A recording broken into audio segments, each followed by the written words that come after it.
Start shortly.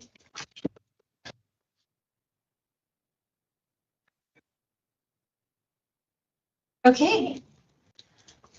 Good afternoon, everyone. Thank you for coming to this month's El Paso Transportation Authority Board meeting.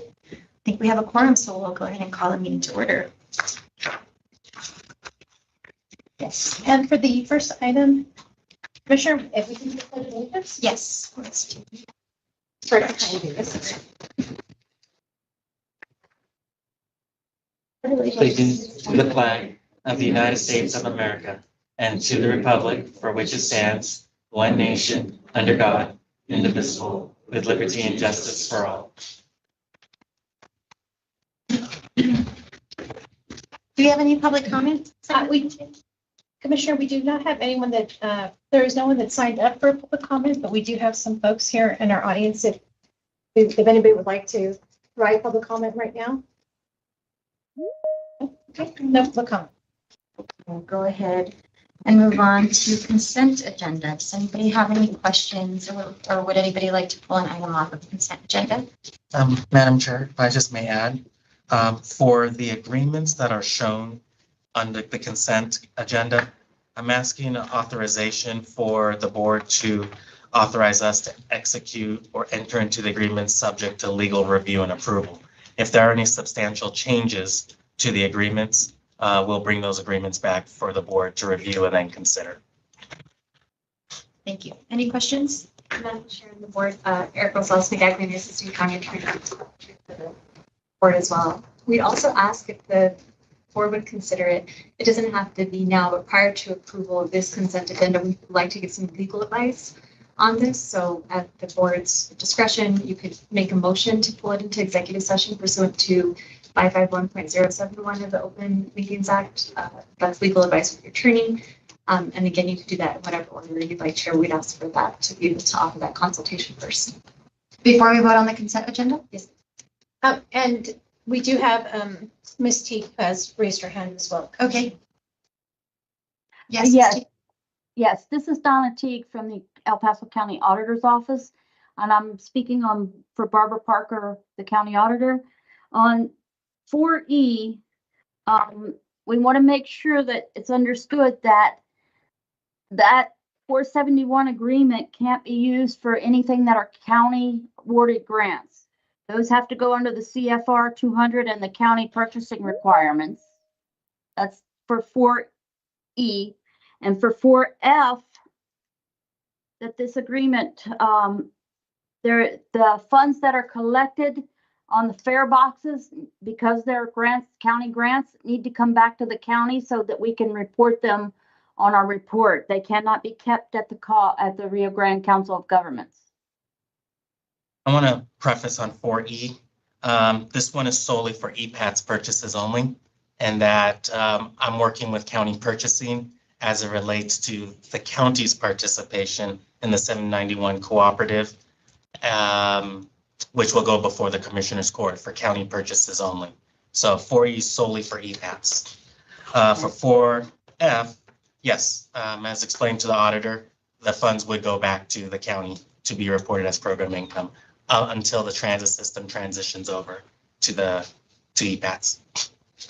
Okay. Understood. Any questions from the board? Is the legal advice over certain items or the entire agenda? Well, I suppose it's really for only certain items. It's for 4C through 4. G? I would prefer we go into executive and do that now so that we can, It should approve the make consent sense. agenda. Yes, ma'am. Do we have a motion? The board? So moved. I'll second. Second. So I have a motion from Art Rubio, and second from Commissioner Butler, to go into executive session at 1:41. All those in favor? Aye. Opposed? Okay, motion is approved. So, let's see, so I will do my next item, in terms of, finding necessary persons. We can do that once we're in executive session. Okay. Yes, ma'am. Okay. Okay. Yes, sir. Okay, for all of those of you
I'm just checking something with my.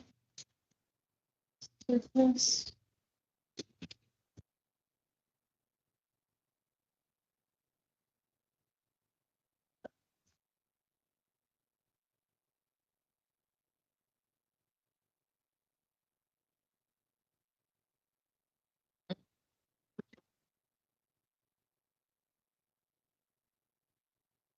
is a loaner from IT. No, this is actually. I just need to get my Surface on here. Seconds.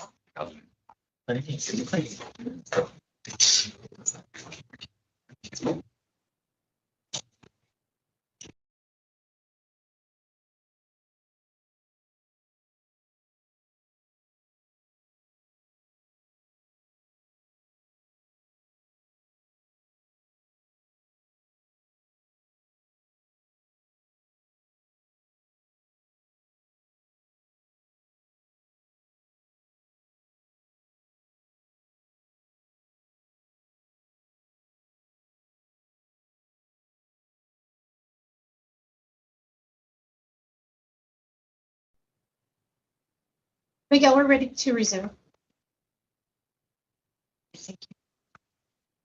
Okay. Okay, so we will go back to number 4, which is our consent agenda, Commissioner Butler. Yes, thank you very much. And thank you to our guests for your patience. I will go ahead and make a motion to approve the consent. Second. Okay, so I have a motion from Commissioner Butler and a second from Joel Bishop.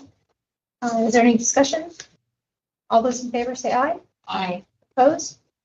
Okay, motion carries. This will. I'm so excited that I'm not even using the slides. We don't need these. Okay, let me move on. All right, so we'll move on to agenda item 5A.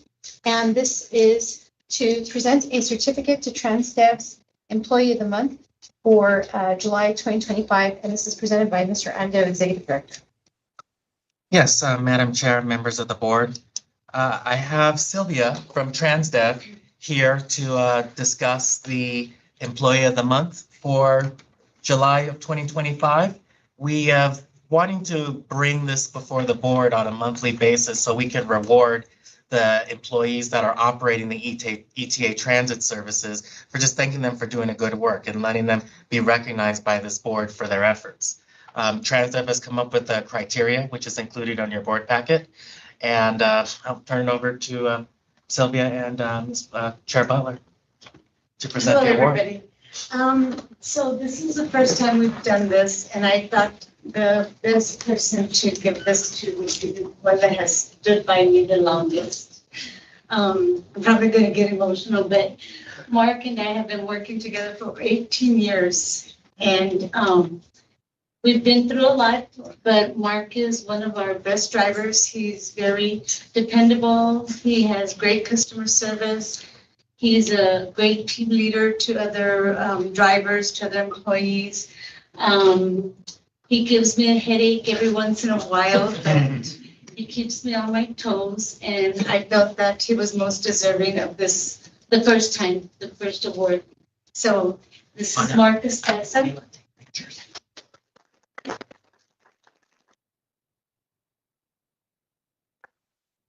Congratulations, Mr. Sparks. It was a surprise to him, and he kept on telling me, why do I have to go? Yeah, you can come up. Yeah, and Sylvia too. Just a 5-minute speech. Great. So congratulations on being the very first Employee of the Month, and thank you to TransDev for this recognition, and Mr. Ando for the opportunity for the board to recognize your service. I have one question for you. What's your favorite route? All of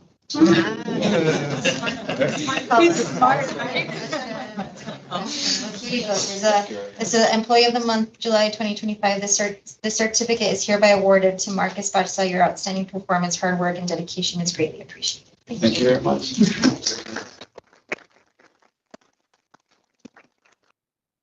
Thanks so much.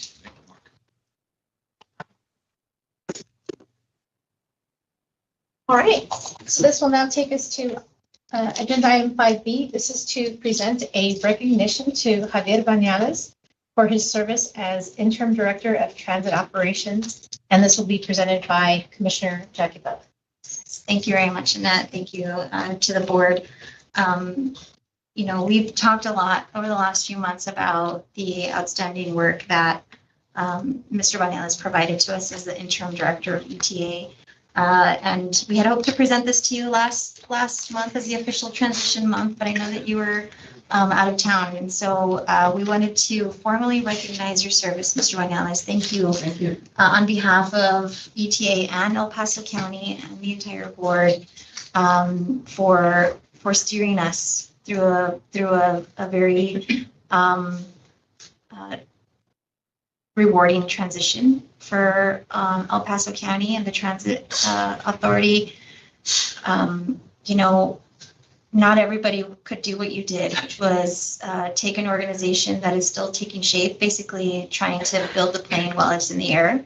And I know that that you are still helping Mr. Ando through that transition and providing your expertise and service and sharing everything that you learned. So thank you very much for your service. We wanted to present you with this plaque in honor of Javier Bañales for outstanding leadership and unwavering dedication to El Paso Transportation Authority, providing visionary guidance and enhancing transit service throughout El Paso County and far West Texas.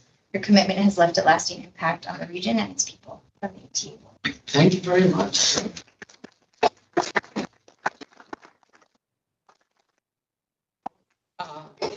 Totally unexpected. Thank you very much. I appreciate it. I have to say that the staff of ETA certainly have done an excellent job. As I mentioned before, Reina, Jesus, now Ana, our newest staff member, they're the persons in the trenches. They're the ones that are doing a lot of the work that we don't see because, we're dealing at the policy level. But a lot of the credit really goes to them for their work. And so I want to thank Jesus, Reina, Ana. Thank you very much. Also for continuing to serve in its official capacity. Thank you. Now I feel guilty because I have to leave at 3 o'clock. Oh, God. All right, we got 45 minutes. I have another board meeting. I'm presenting the audit for the other agencies. Mr. Vanel, here is the, Oh, there's like some packaging. thank you.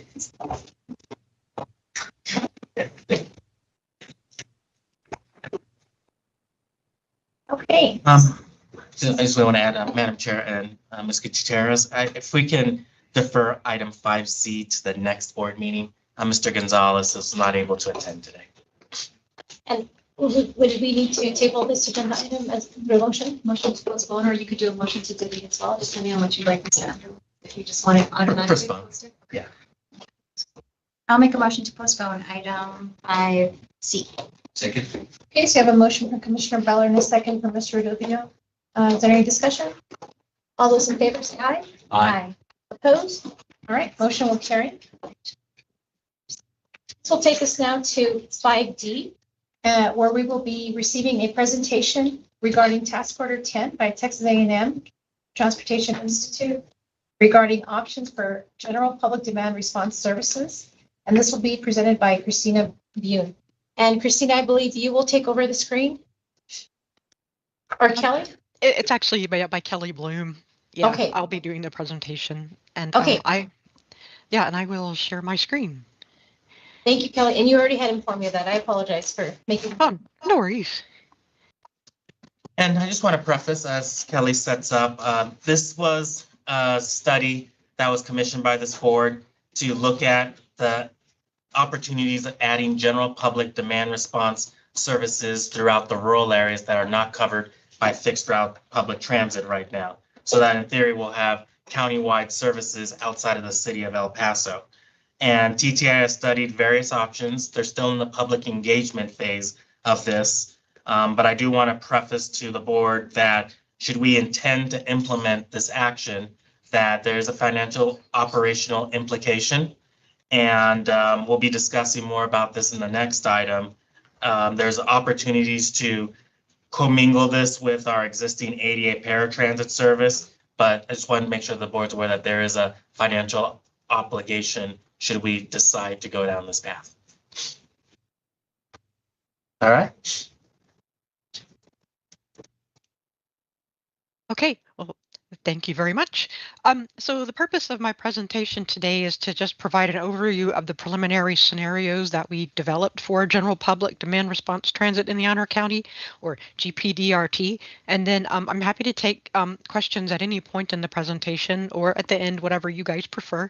So just speak up if you need me to clarify anything or if you have any questions. So the preliminary scenarios were developed in an attempt to explore a range of different service options for GPDRT. Ultimately, they will feed in and inform the development of a recommended scenario, which might be one of the preliminary scenarios or a combination of preliminary scenarios or something that's brand new. Part of that depends on the feedback that we get from you today and also from the next round of public engagement.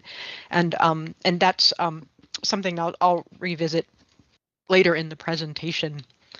So some of the considerations that we took into account as we developed the preliminary scenarios were the results of the survey that we conducted in the first round of public engagement earlier in this project. And some of the things we learned that there is a high demand, for example, for consistent and reliable transit service in the outer county, that there is some demand for the flexibility of a same-day service, and the residents are willing to pay a fare of $2 to $5, that seemed generally reasonable depending on the type of service that they received. We learned that there is available capacity on ETA access vehicles right now because that service is still maturing. And we also took into consideration industry best practices. I've listed several here, but some of the key ones are this idea that GPDRT and ADA can use the same fleets. That's called a consolidated service. And one of the advantages to doing that is that you make better use of the vehicles that you have, because you don't have dedicated vehicles for each fleet, and some of them are sitting idle when they might otherwise be used to provide service. We also learned about volunteer driver programs and the role that they can play in complementing other GPDRT services and even other fixed route services. I'll talk about that more later. And other best practices include developing your fare structure and your fare policies to help balance costs and service quality. And I'll touch on that too. So our preliminary scenarios, we have 4 of them. They represent a mix of different types of GPDRT services or different service components. And the first of those components is Dial-A-Ride, which is sort of the traditional name for a service that's available to the general public on an advanced reservation basis. You make your reservation and the vehicle comes and picks you up within like a certain time window, like maybe a 30-minute time window, and delivers you to your destination. It typically provides curb-to-curb service. There are no established fixed bus routes.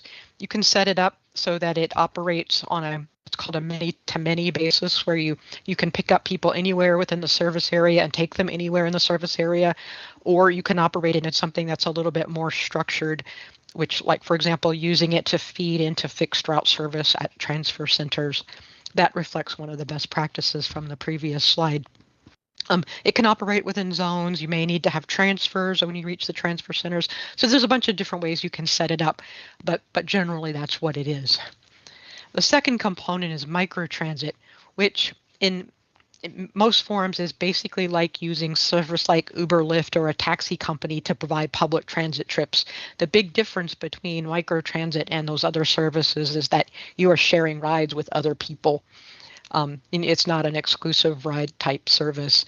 It's technology enabled. The technology allows you to do more with the scheduling and the dispatching to meet demand, which can come in pretty quickly. Like maybe somebody calls to request a trip, and then within an hour or two the bus will show up. So it's an immediate same day type on demand service.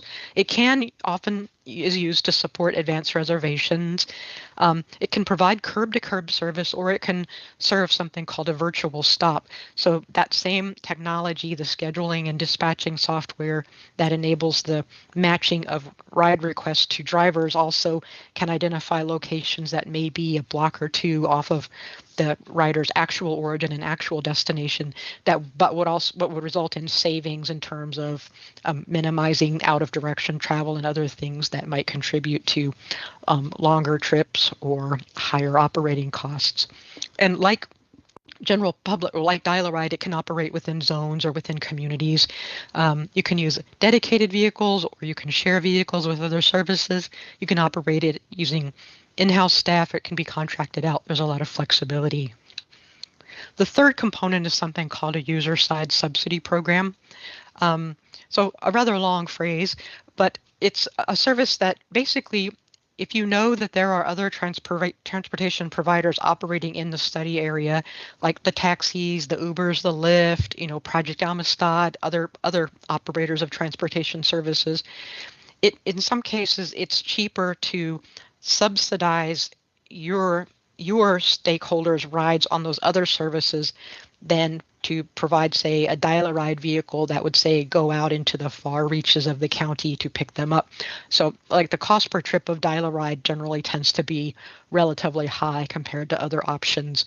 The idea with the subsidy program is that if the other services are operating at a cheaper cost per trip, that you could subsidize riders using those and still result in a per trip cost that's cheaper than just using Dial-A-Ride, just traditional Dial-A-Ride.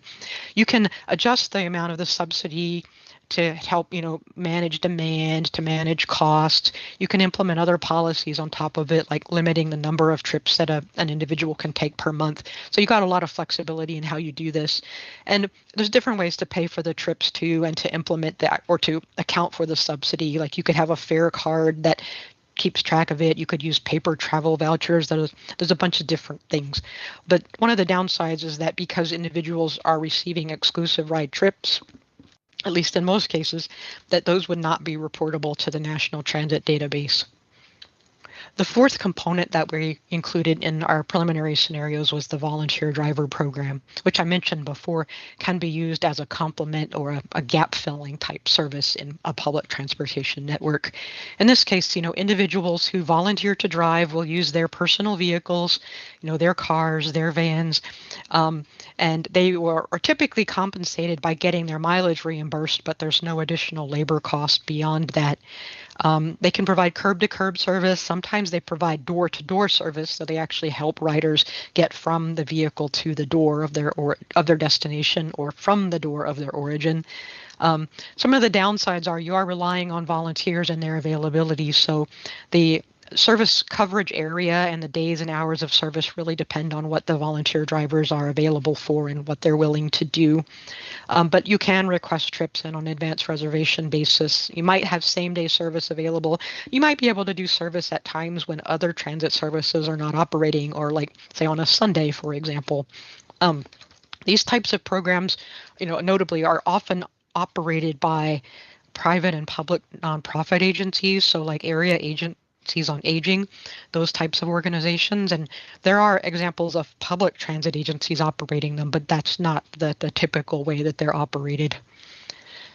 So knowing that we have all those four components and knowing that we wanted to explore different arrangements and different structures for how we might take those components and apply them in the outer county, we've developed four scenarios. And this first one is consolidating a traditional demand response Dial-A-Ride service with our ADA fleet and supplementing that with the volunteer driver program.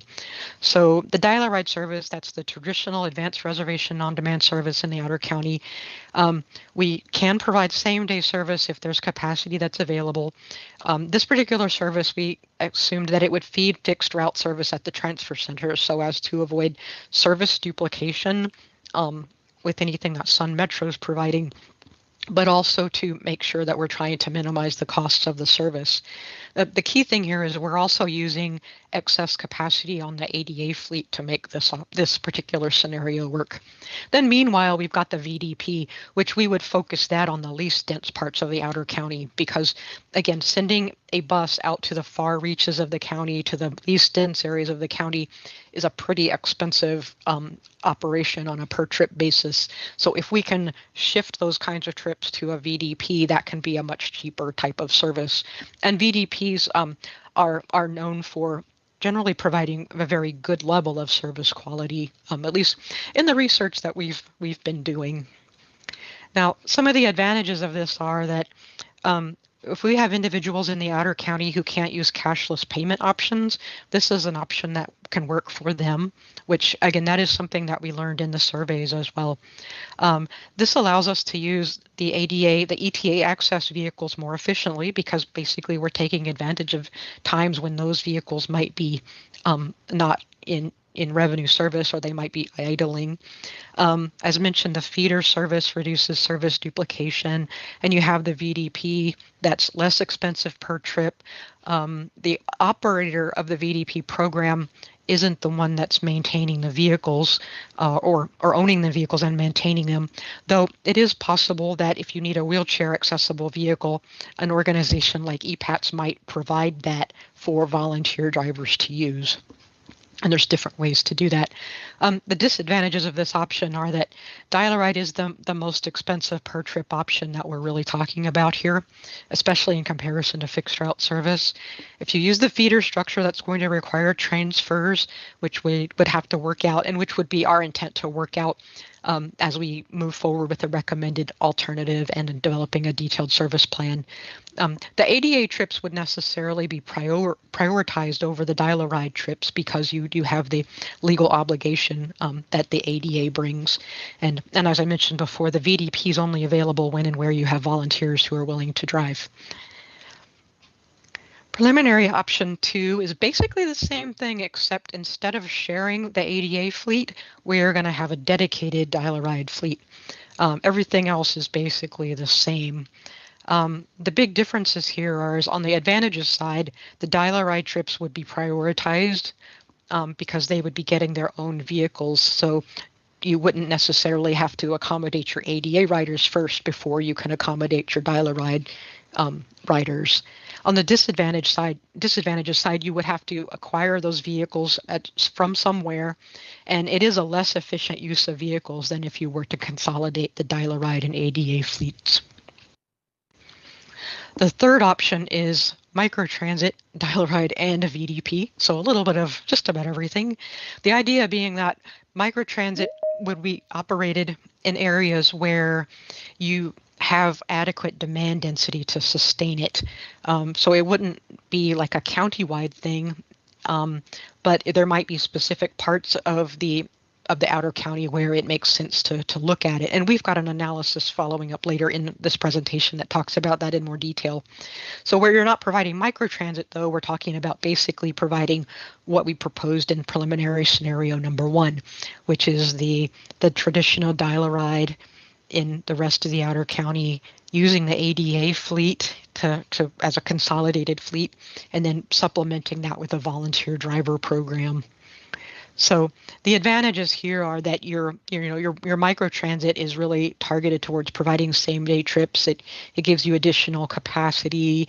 It gives you same-day service. It gives you a higher level of service in the areas where you can justify microtransit. On the other side, disadvantages, to use a microtransit service, you typically need to have internet and the ability to use cashless payment to access it. It's not required. You can work around that, but that's typically how it happens. And your riders might not receive the curb-to-curb service. They might be using these virtual stops that I talked about a little bit more. And microtransit can be pretty expensive per trip, depending on how you operate it and how you set it up. So the last option is replacing dial-a-ride entirely with a user-side subsidy program and a volunteer driver program. So this basically means that instead of operating a general dial-a-ride service at all, we're relying on other providers who are already operating in the outer county to provide the trips, and we're subsidizing our riders to use those existing transportation providers to meet their needs. This can support same-day trips. It can also support advanced reservation trips. And there are potential partnerships with different organizations that have been identified operating in the outer county where this might work. The advantages are The subsidy program has no direct cost to EPATs for drivers and vehicles. It's the subsidy basically is what you are paying. There's no need for vehicle or large technology purchases. There might be a need to purchase fare cards or something like that if that's the model, or print trip vouchers if that's the model that's used. And you can adjust that subsidy so that you can manage your demand and costs. The disadvantages are, do we have enough transportation providers to meet demand in the outer county? Are they willing to operate at the hours and on the same days that our communities want to travel, that they want to use transit? You do have to make sure that accessible vehicles are available, and you could require that of some of the providers. If you're using a subsidy program, the individuals who participate in it have to register for it in advance. So it's not really something that works very well if you're just visiting the county. And the subsidy program service is also not particularly highly visible. It's not like you're going to see the EPATS logo on these vehicles because the vehicles are owned and operated by other providers. And that's a consideration that can also come into play with things like the dial-a-ride, where you would have that visibility. Microtransit, depending on how you set it up, you might have that visibility. Well, I guess dial-a-ride, assuming that you have your dedicated fleet, yes, then you would have that visibility, but not necessarily if you're sharing the vehicles with ETA access. So for the evaluation of these scenarios, we looked at ridership, fare revenue, revenue hours and revenue miles required, operating costs, capital costs, the need for fleet investments, and capital costs. It's a pretty high-level analysis, but we think it's insightful. So basically what we found, and we have a tech memo that documents all of our calculations, is that if you look at the dial-a-ride scenario under preliminary scenario 1, 3, and 1 and 3, that you get an operating cost of $24.43 per trip, but no capital cost because you're not acquiring vehicles. Under preliminary scenario 2, the dial-a-ride option, this is the one in which you are operating with a dedicated fleet for dial-a-ride. You still have the operating cost of $24.43 per trip, but you also have a capital cost on top of that for, in this case, buying three additional vehicles, 2 for revenue service and 1 as a spare. Your VDP cost per trip can range from just over $1 to just under $6 a trip. And the difference there really reflects how you choose to reimburse mileage. Some existing VDPs reimburse mileage in alignment with the maximum that the IRS will allow, which I believe is 14 cents a mile. Others will allow mileage kind of more in line with the GSA rate. So that's like, I think 70 cents a mile. So that's what the range here reflects. And also there are estimated ridership. We found that the microtransit, that there just really wasn't sufficient demand density to accommodate it right now, at least to provide it in a cost-effective way such that it makes sense. There are communities in the study area that are dense enough, but they're also potentially dense enough for fixed route service, which is even more efficient than microtransit is. So it's not necessarily ruling out microtransit, but just in terms of relying on it as a key component of the general public demand response transit system right now, the numbers don't really work out as well, at least in terms of what you can provide cost effectively that meets the needs. And then the user side subsidy program, we came up with an operating cost of $5 per trip, but this is very, very dependent on the subsidy policies. In this case, we assumed that, there's a 50% subsidy applied to your average fare on Uber or Lyft, and that there's definitely a sufficient availability of providers to meet all of the demand that you want, which is basically all of the dial-a-ride demand. But the key thing with this particular chart is, as I indicated before, the traditional dial-a-ride, the DAR, that's your most expensive type of service per trip. And your other options, the other feasible options are quite a bit lower than that. Microtransit would be a bit closer to that 24.43 or even higher. But again, it doesn't look like we have the demand density for that right now. So what we concluded from all of this is that a single preliminary scenario isn't necessarily going to represent the service that's most suitable for the outer county. And by suitable, I mean meeting needs cost effectively. That there's the idea that combining different elements of the different scenarios could actually create a service, though, that is suitable across the outer county and within specific parts of the outer county. So we use that to develop a preliminary recommendation. And this is very preliminary because we haven't done the second round of public engagement yet. We haven't heard what you guys think. But this is just kind of a thought about where we might go with this. And the idea is, we provide dial-a-ride throughout the outer county, operating as close to the days, times, and service area of ETA access as we can. And then once we reach a point where we have a nice sustained demand density, then maybe we can look at using dedicated vehicles, but we're really not there right now. And we do have at least the interim capacity on the ETA access service. Meanwhile, we make the user side subsidy program available throughout the outer county. And we also work with other partners to establish the VDP. And then once we've done this, we do what we can to incentivize as much use of the user side subsidy program in the VDP as we can. So we provide a subsidy amount, for example, that's going to make sure that the fares are reachable and affordable for the residents of our study area. But it's even possible to incentivize, trips to incentivize an Uber driver to go to the outer reaches of the county where they might not otherwise want to go because it takes them so far away from where the highest demand density is.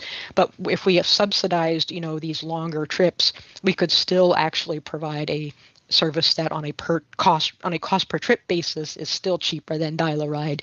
But because we can't guarantee that we have all of those providers willing to meet the demand that we have in the outer county, we need dial-a-ride operating in the background as our guaranteed service option, so that nobody's left without the service that we want to provide. So these three modes basically provide multiple transit options in the outer county. They can support advanced reservation trips. They can support standing order or subscription trips where, like every Wednesday I have to go to dialysis, so I just want to book a block of trips for every Wednesday for the next 3 months. You can do that. It allows for same-day trips, and these options also provide that less expensive service on a cost per trip basis where possible. So in the longer term, microtransit could be appropriate in smaller, denser areas, like say in the Horizon City Sparks area or the San Elizario area. But we would need to monitor riderships and the productivity, which is the trips per revenue hour over time. And once we can start sustaining a sufficient demand density, these things become more suitable options for us. It's also possible that extending fixed route service, in the longer term may be appropriate as well. So that's something that could be monitored. So that's the presentation. Do you have any questions?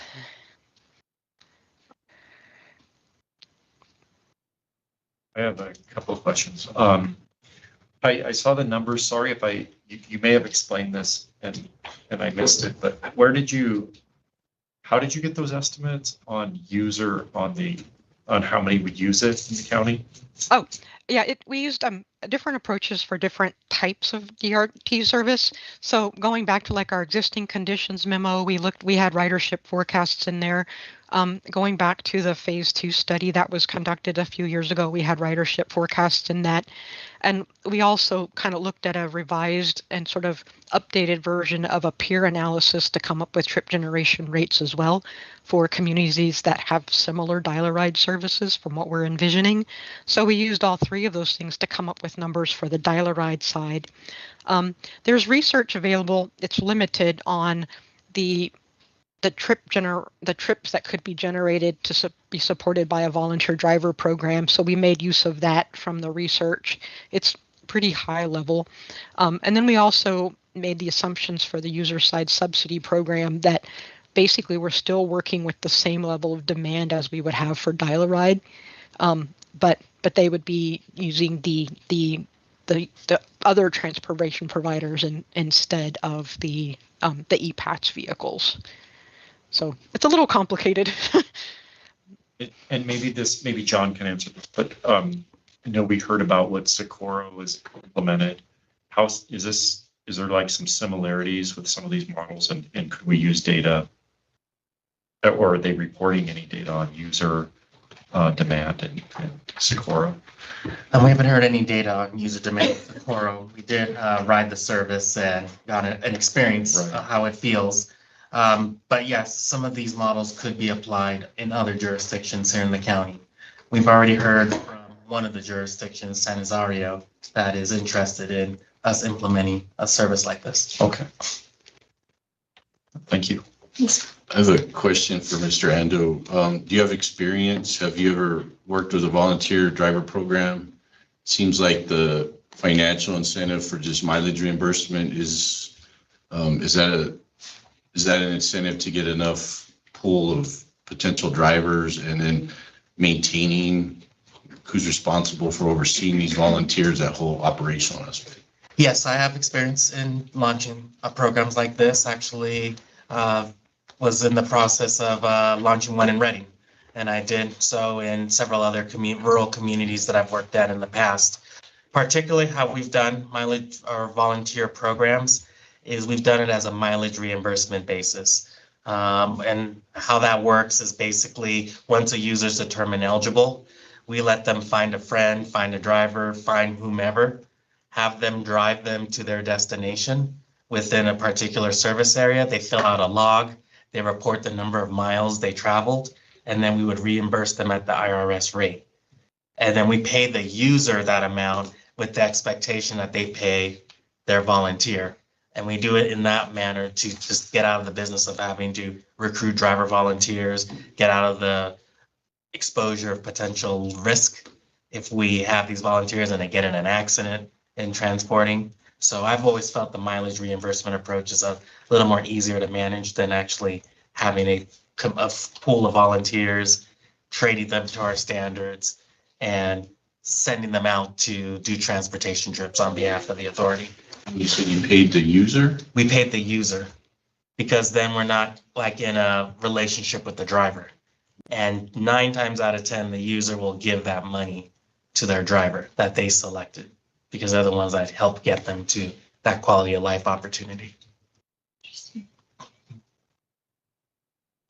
And as with any program, there's pluses and minuses. There's liability issues, as you mentioned. Exactly.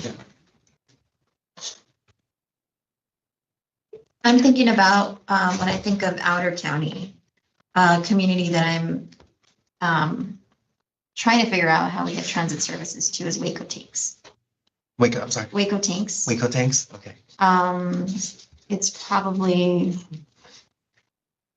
15 miles from the nearest Route 20 stop in Montana Vista. Okay. Yes. We have about 700 residents who live there, who do want access to transit. Yeah.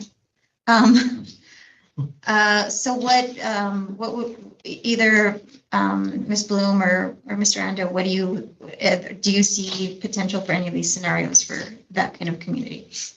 I potentially. Oh, go ahead. Go ahead. No, I'm sorry.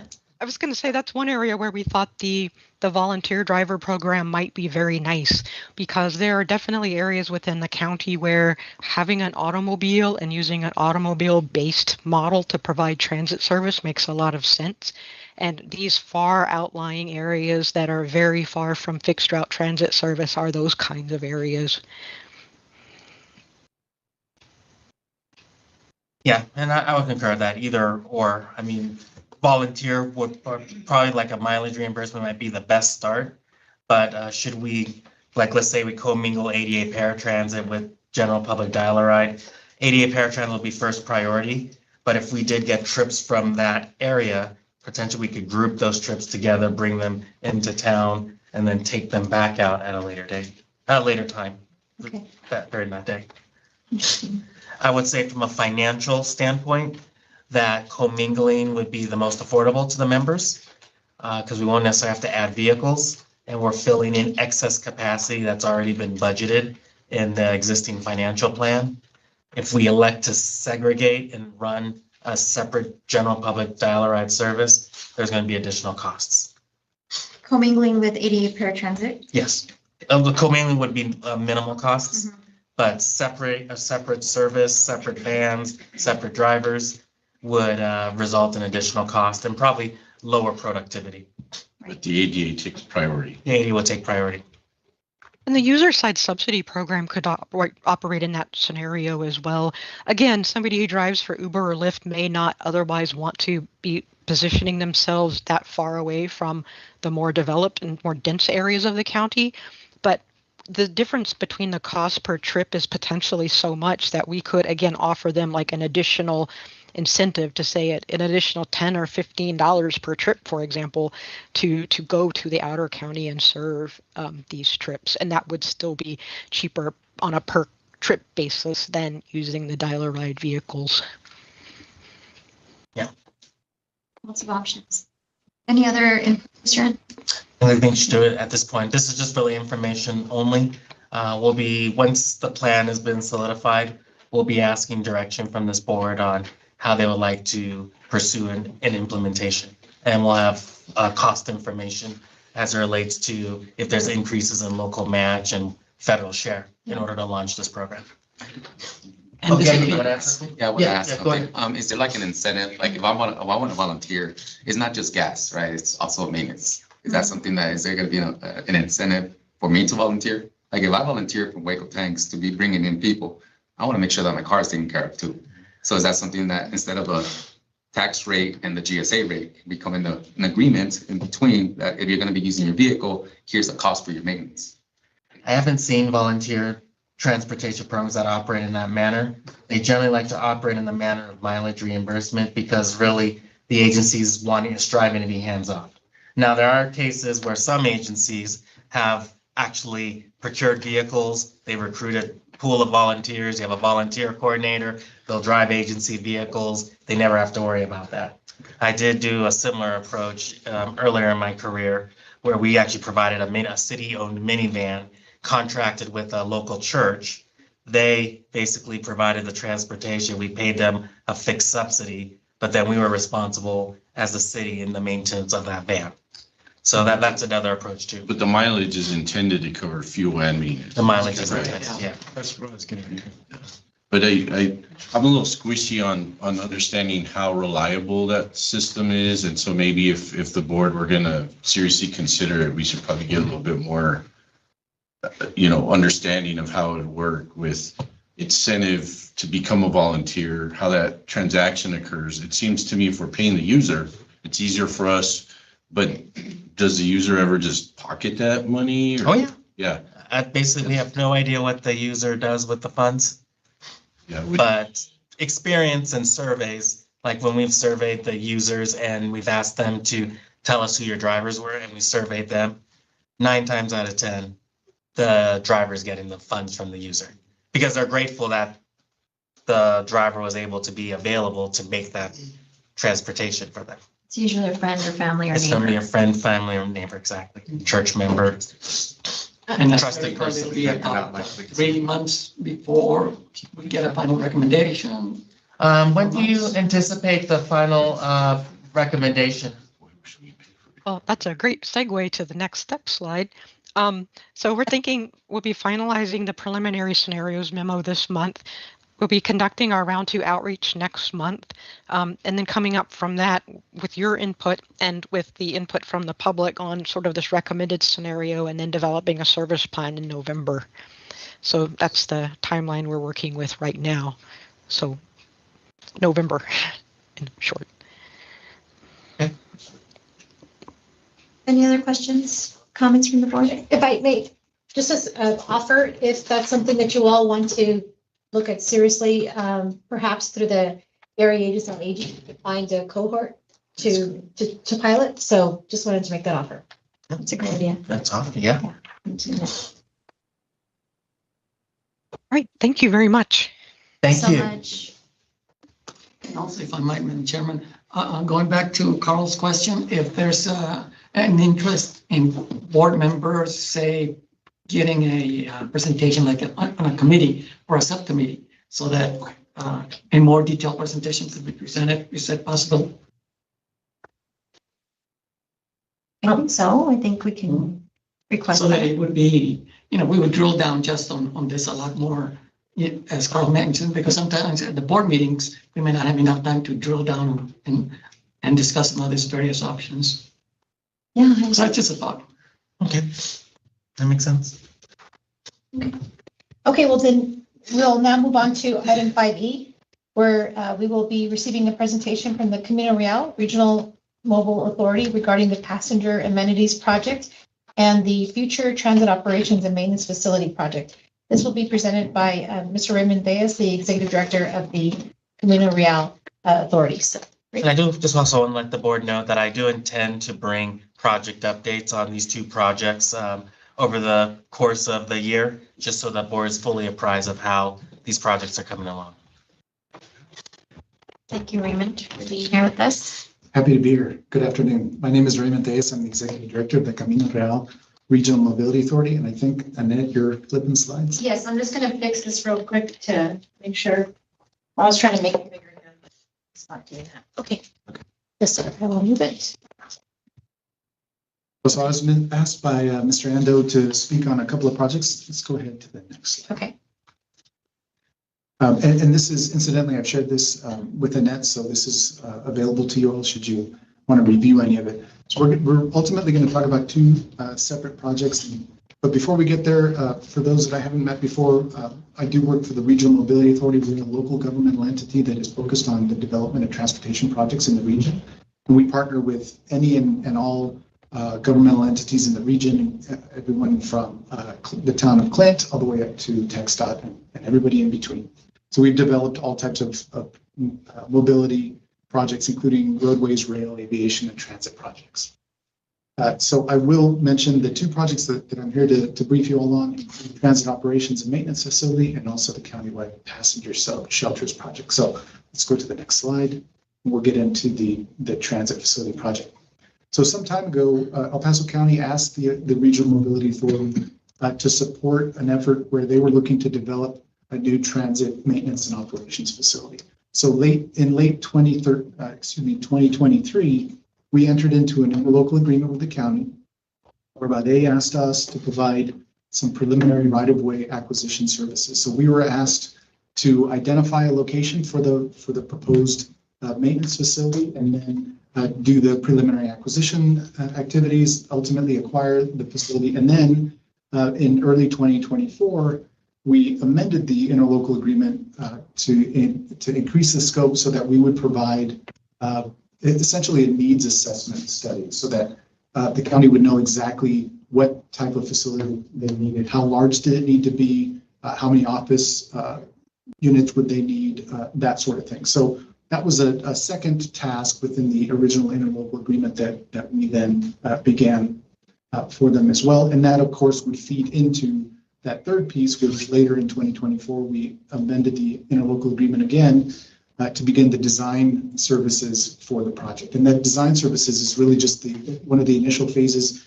The future needs study will took us through about 15% of the ultimate design plans. And then this next stage of design will take us through about 30%. So those are the three pieces, and we'll go to the next slide, and we can get into the update on the three pieces. There's a lot of slides here, mainly a bunch of photos, so I'll go through them pretty quickly. On the right-of-way piece, though, we engaged Atkins Realis USA, and they are providing acquisition support. I will mention, though, that we are currently in the environmental process for this particular project, which means we can't actually acquire the parcel, but we've done a number of advanced acquisition activities to get us ready, so that once the environmental comes through, then we'll be ready to move very quickly. And some of those things include the location has been identified, a proposed location, I should say. A public meeting has been held, which is part of the environmental process. Negotiations with the owner have taken place, and a fair market value has been established. So, as I mentioned, environmental process is ongoing, but we are very close. In fact, we just got a report from our outside consultant that we're hoping to get environmental approval very soon. And at that point, we'll be able to move very quickly to acquisition. So those two steps are in lockstep. So that's where we are on the right of way. Here's a couple of slides that I actually stole from your backup. They're really good slides, so I actually need them from you. But the hashed area there shows you the location. You can see on the left side of that slide is Loop 375 to orient you. And then the top side of the shaded area is Windermere, and it's really ultimately the corner of Windermere and Sherrington. So that's the location. Next slide is another one that I stole from you. Actually, so we developed this one as part of the public meeting component. So this is a really good one that we were able to share with the public when the meeting was held. But a lot of good information, and hopefully you'll have some time to look at this later. Next slide. Okay, so that's the right-of-way piece. On the study piece, we brought on board HDR Engineering Inc. They were the point of this first task was for them to develop the needs assessment. That's what I mentioned before, where the county needed to understand how much office space they needed, how many maintenance bays would they need, how many buses are they planning to have, that sort of thing. So that was a discussion on that to help us get up to about 15%. That is the 15% design plan is about 95% complete, if that makes any sense, right? But we did do a charrette process, and through that process, if you go to the next slide, you'll see concept E2 was selected. I should note that HDR Engineering, if you remember, came and briefed this board back in May, so I won't go into a lot of detail on the level of activities that they've been involved in, but a concept has been selected. That's E2 here. And next slide will show you a concept of the initial build out, and this ultimately will be phased, and the next slide will show you the ultimate build out. And so that's what we're looking at. So the study, as I mentioned, is about 95% done, so it's effectively complete. And that study then guides the development of the design phase, which is the next slide and the next piece of this particular project. So again, for this one, we brought on HDR, and they are doing the design services up to 30%. Atkins Realis is providing the design oversight for us. So they're working together for that piece of the project.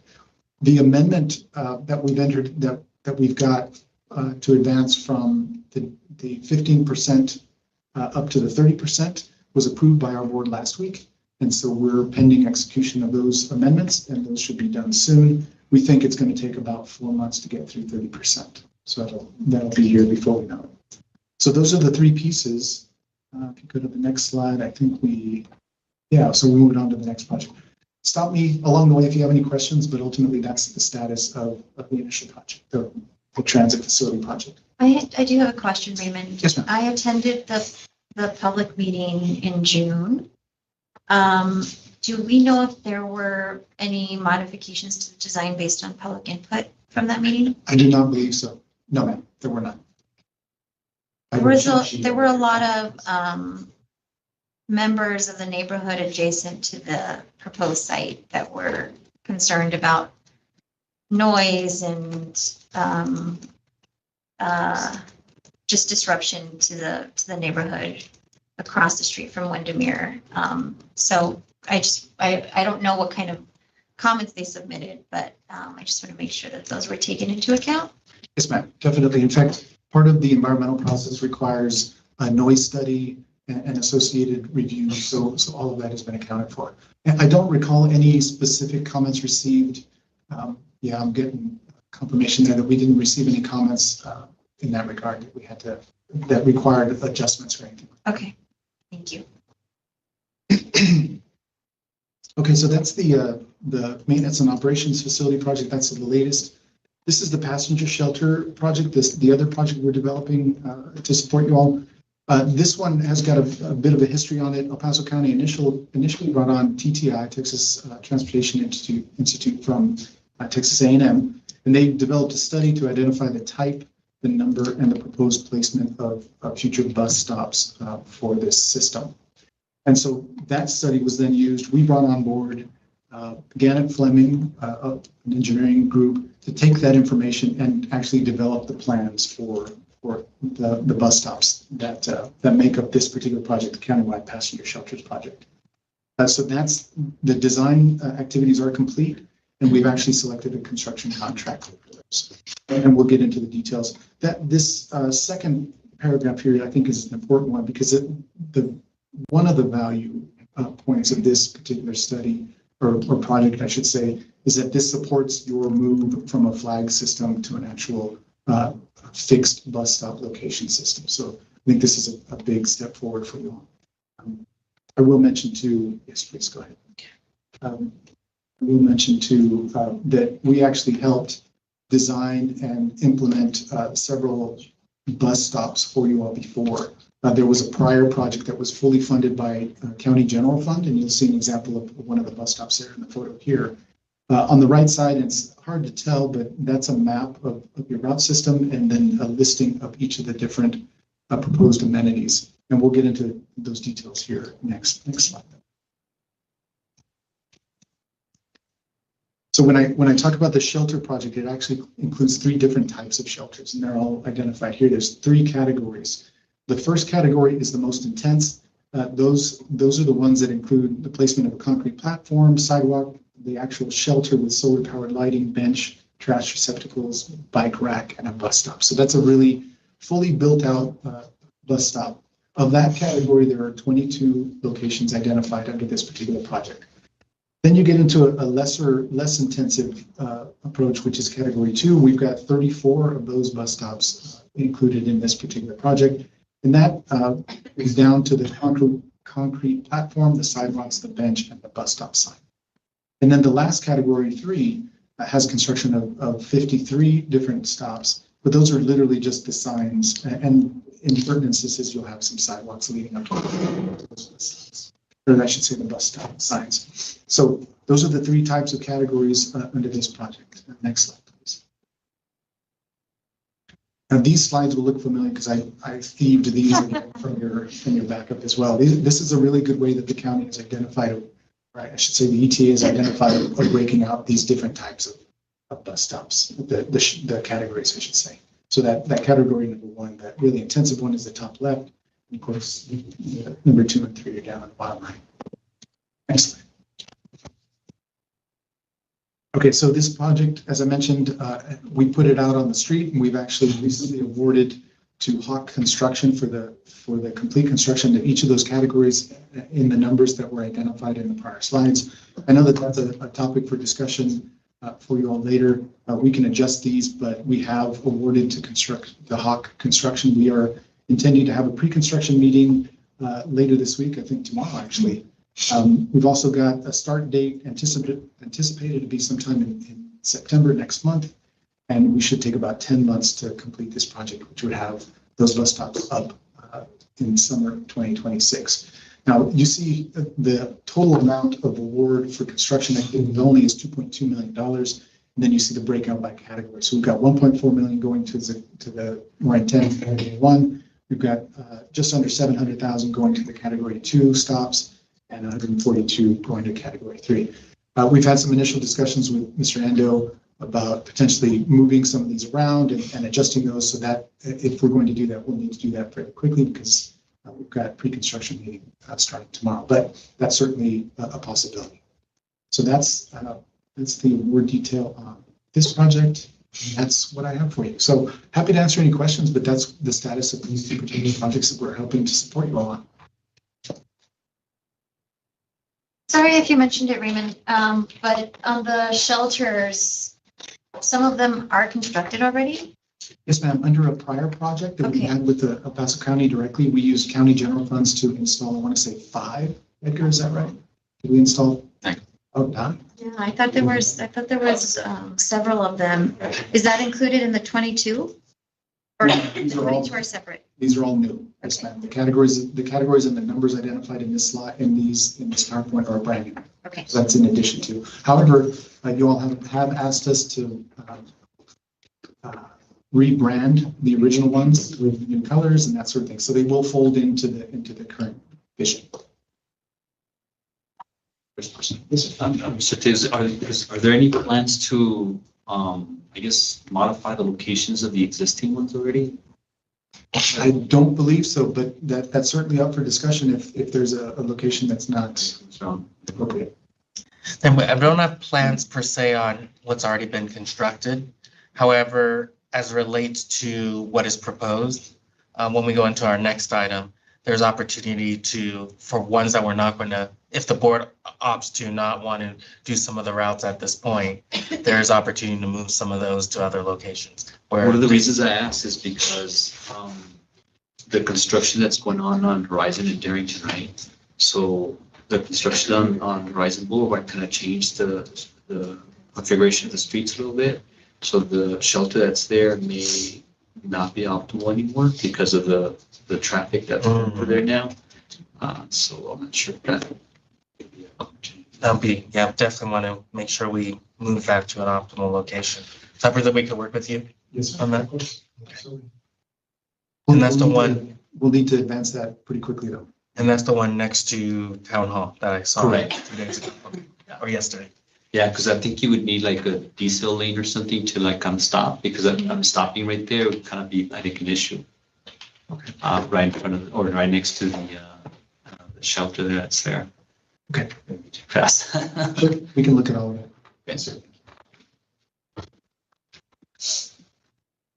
Well, thank you. Thank you for the Thank you. update. Okay, I'm gonna go back to the other presentation.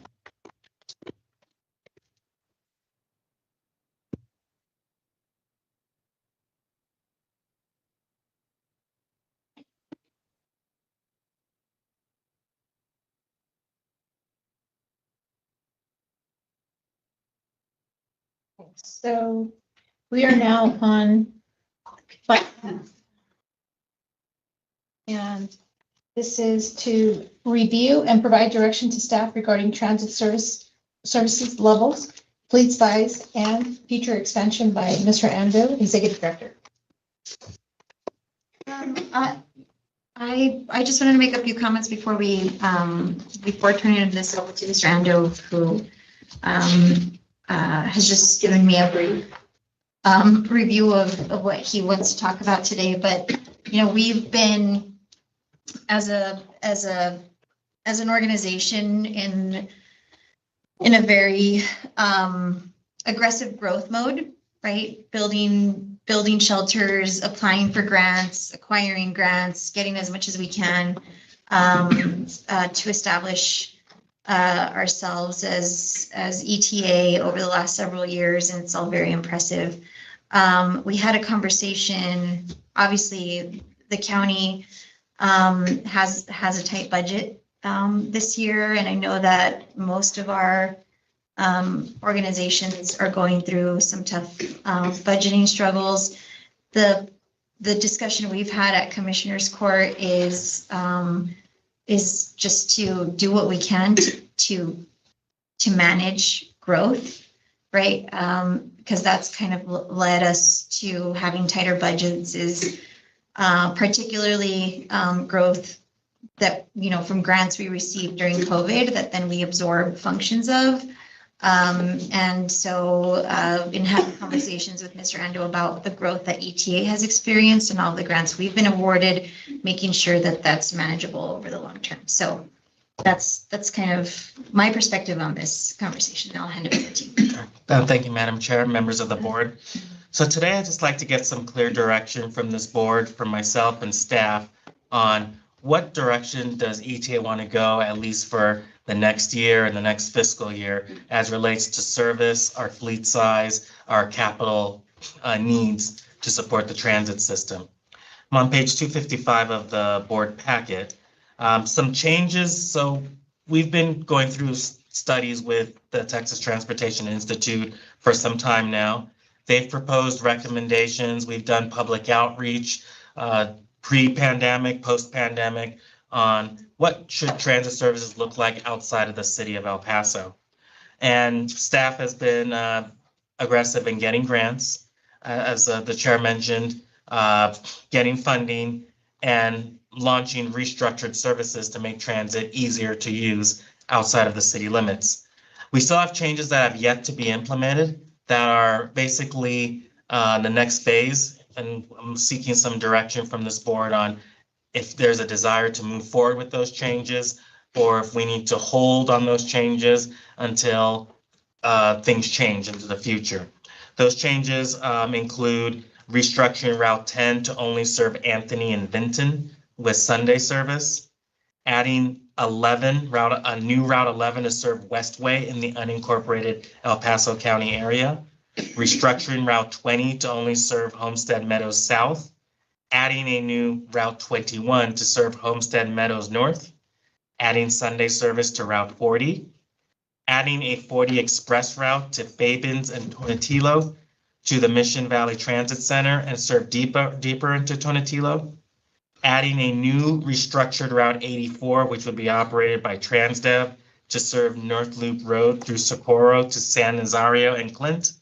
And then, as we talked earlier, implementing a rural general public dial ride in areas where there's no fixed route transit or during the midday when routes 11, 21, and potentially 31 wouldn't operate.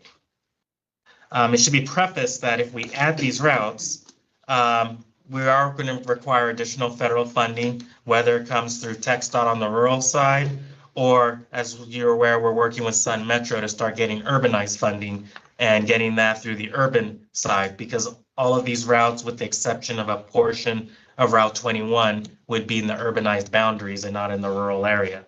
So the likelihood of getting additional federal funds from TxDOT is going to be slim on that notion. As well as the southern portion of Route 40X, and then the majority of the general public dial, which would be in the outer county area.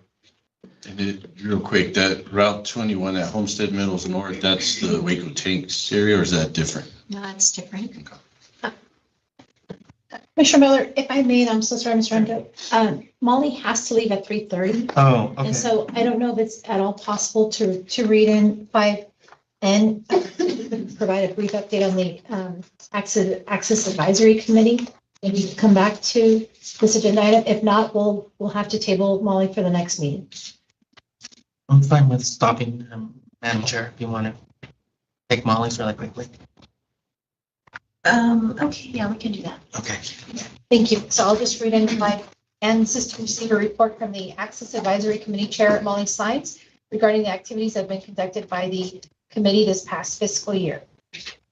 Ms. Molly Science. Thank you. Do I have to use this? No, I'm good. Okay, Yeah. great. Hi, good afternoon, everybody. My name is Molly Sines. I am the chairperson for the Access Committee that we have here that's been going on since 2024. The committee is made up of many different individuals who serve the nonprofit sector for those with disabilities. I myself sit on the board and am board president for the ARC of El Paso, where we work with those who are intellectual developmental disabilities. So we support them. We support their families. We provide them with different types of supports and resources.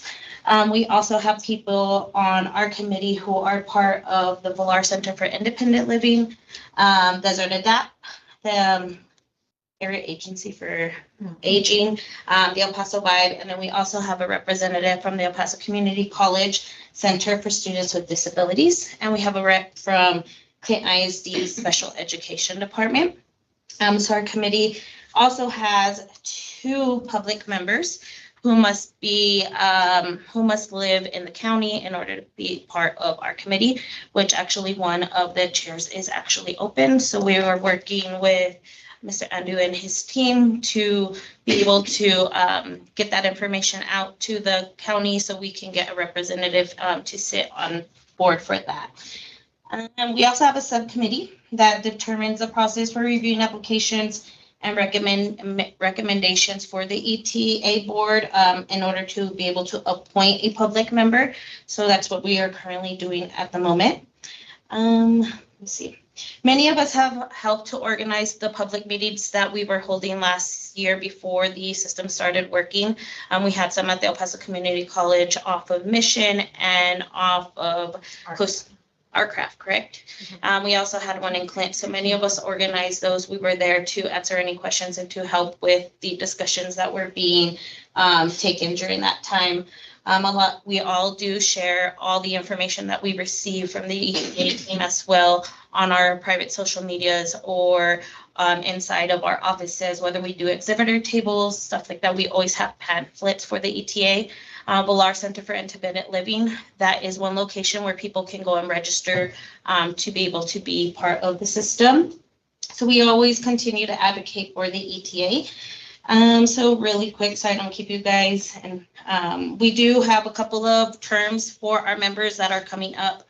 We had one that just is about to expire, and we have a couple that are coming up at the end of December. And then, like I said, we do have one for our public member who is currently open. Mr. Andrew and his team are helping us to create an Access Advisory Committee page. That way that we all can access it, get the information, get the minutes from our meetings. That way we can always have that on hand. And then recently we have had 2 public comments. So one of them, we had one of our committee members who met this lady at the Villar Center for Independent Living ADA celebration. She is a cancer patient who rides one of our buses out in the Anthony area. And she let us know that she has to schedule her buses or her appointments for pickup at 6:30 in the morning. And her appointments aren't until 1 or 2 o'clock in the afternoon. And the reason being is she was one of the first riders that started using the system. But now that they are getting more riders, there's not enough reservations that are available. So that's why they always offer her an very early time for pickup. So she's there waiting for hours until they can see her. And sometimes she's even there before her doctor's offices are even opened. Like I said, this is a cancer patient, so sometimes she's waiting to receive her chemotherapy, and it's just a long way for her. And then afterwards as well. I know that we had brought this up to Mr. Ando at our last meeting, and he was going to follow up with Ms. Christy Lai, who is one of our committee members. That way that we can help her out as well. The next public comment that we got was yesterday. I was in a meeting for work, and I met a representative from Empowering Hands. They are a nonprofit that works with students in high school who have disabilities, and they have a program at all Providence campuses for the hospital. So they offer them job positions. And there is one in particular young man who is using the ETA, and he lives in Canutillo. They were saying that him and his family are very low income, and he's having to pay $5 per ride. Though we have a $2.50 to $5 just depending. So $5, they've calculated it, and this young man would have to pay at least $800 by the end of December, which isn't something that they can do. So they also mentioned how the Sun Metro has a voucher program with the Texas Workforce Commission that allows them to give vouchers for rides to the people who use the lift. And so that was one recommendation that they did bring to us. I spoke to Jesus yesterday about it. That way that we can maybe look into it, because it would probably be a really great opportunity for us to better serve our community who have disabilities, as a lot of them, their funds are very limited, whether they're working or they're receiving SSI. They do not have a lot of money to be able to use outside of having to pay for bills and other health things that they might be needing. Those are two of the biggest, or the 2 public comments that we've had so far. But other than that, we are working hard to make sure that we continue with the committee and that we are answering every question from the public. Any questions? Sorry, that was fast. Thank you so much for the update. Of course. Thank you. Have a great rest of your day. Thank you. Look forward to our meeting in October. Yes. Thank you, Mr. All right. Thank you. All right, so back to page 255, 256 of the board packet. So while ultimately it's our goal to provide the best possible service to residents and visitors in El Paso County outside the city limits, we want to be strategic on how we expand, how we use the funds that are available to us, and making sure that we have the right fleet size. We're building bus stops where we need to build bus stops, particularly. So the questions I'm going to be asking of you today that I'm looking for direction from is: 1, is the fleet size appropriate? 2, does the board want to add routes 11, 21, 40X, and or 84? 3, how does the board feel about commingling rural general public dial-a-ride with ETA access to operate within existing budgeted hours? Or does the board want to increase demand response services and costs?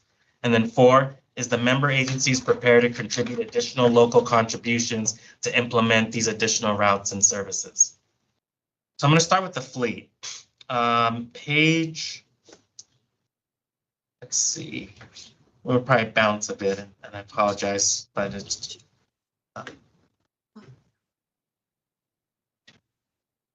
Page 297 and 298 basically gives you a perspective of the fleet we have today. There are 2 additional vehicles that are not on here that was brought to my attention. Those buses are cannibalized and we'll need to dispose of. And we've already started with TxDOT, discussion with TxDOT to remove those off the inventory. But presently the county owns, zoom in here.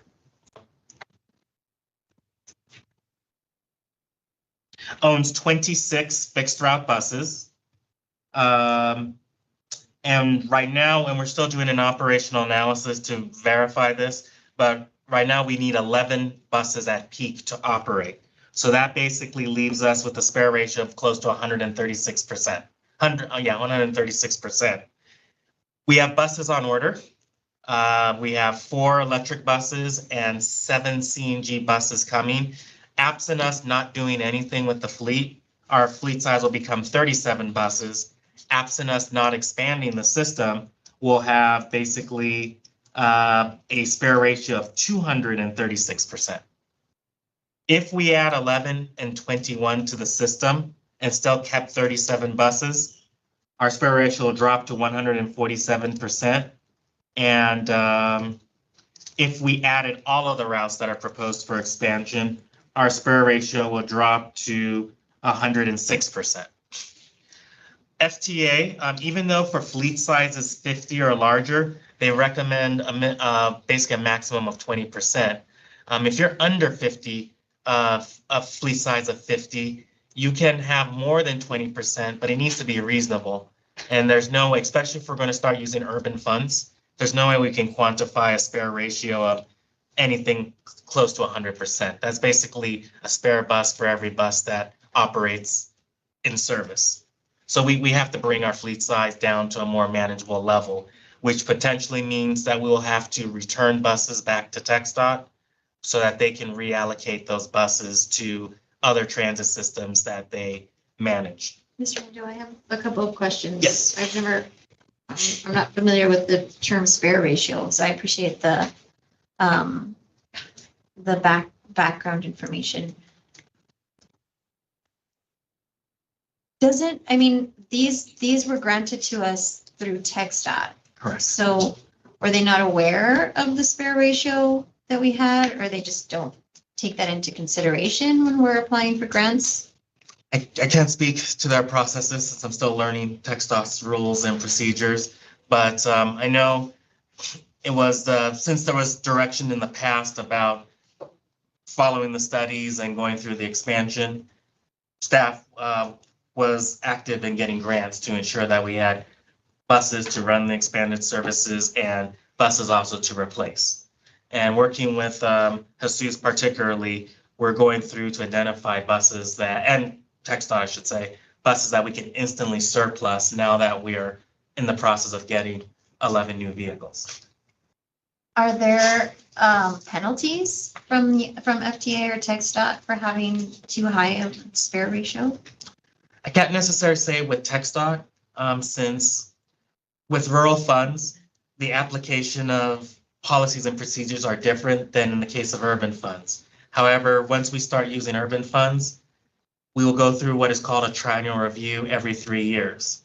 And if one of the things they're going to look at is satisfactory continuing control, and that's going to be our fleet size. If they see numbers of 100%, anything greater than that, they're going to question why do we have that? And if we don't have a justifiable reason, it'll become a finding and we'll be directed to reduce the fleet, and they will not give us any grants to buy any new buses until we bring the fleet size to a manageable level. That's reasonable that we can quantify. Are there penalties for returning buses? There wouldn't be penalties. It's just that they'll basically be repurposed and another agency who needs buses would basically use those buses. So we would unbrand them, give them back to the grantor, which is TxDOT. They will probably do a call, say, we got 11 buses from El Paso, anyone needs buses, and then they'll just reassign them. Okay. It's not preferable politically. Brandon wants to say, okay.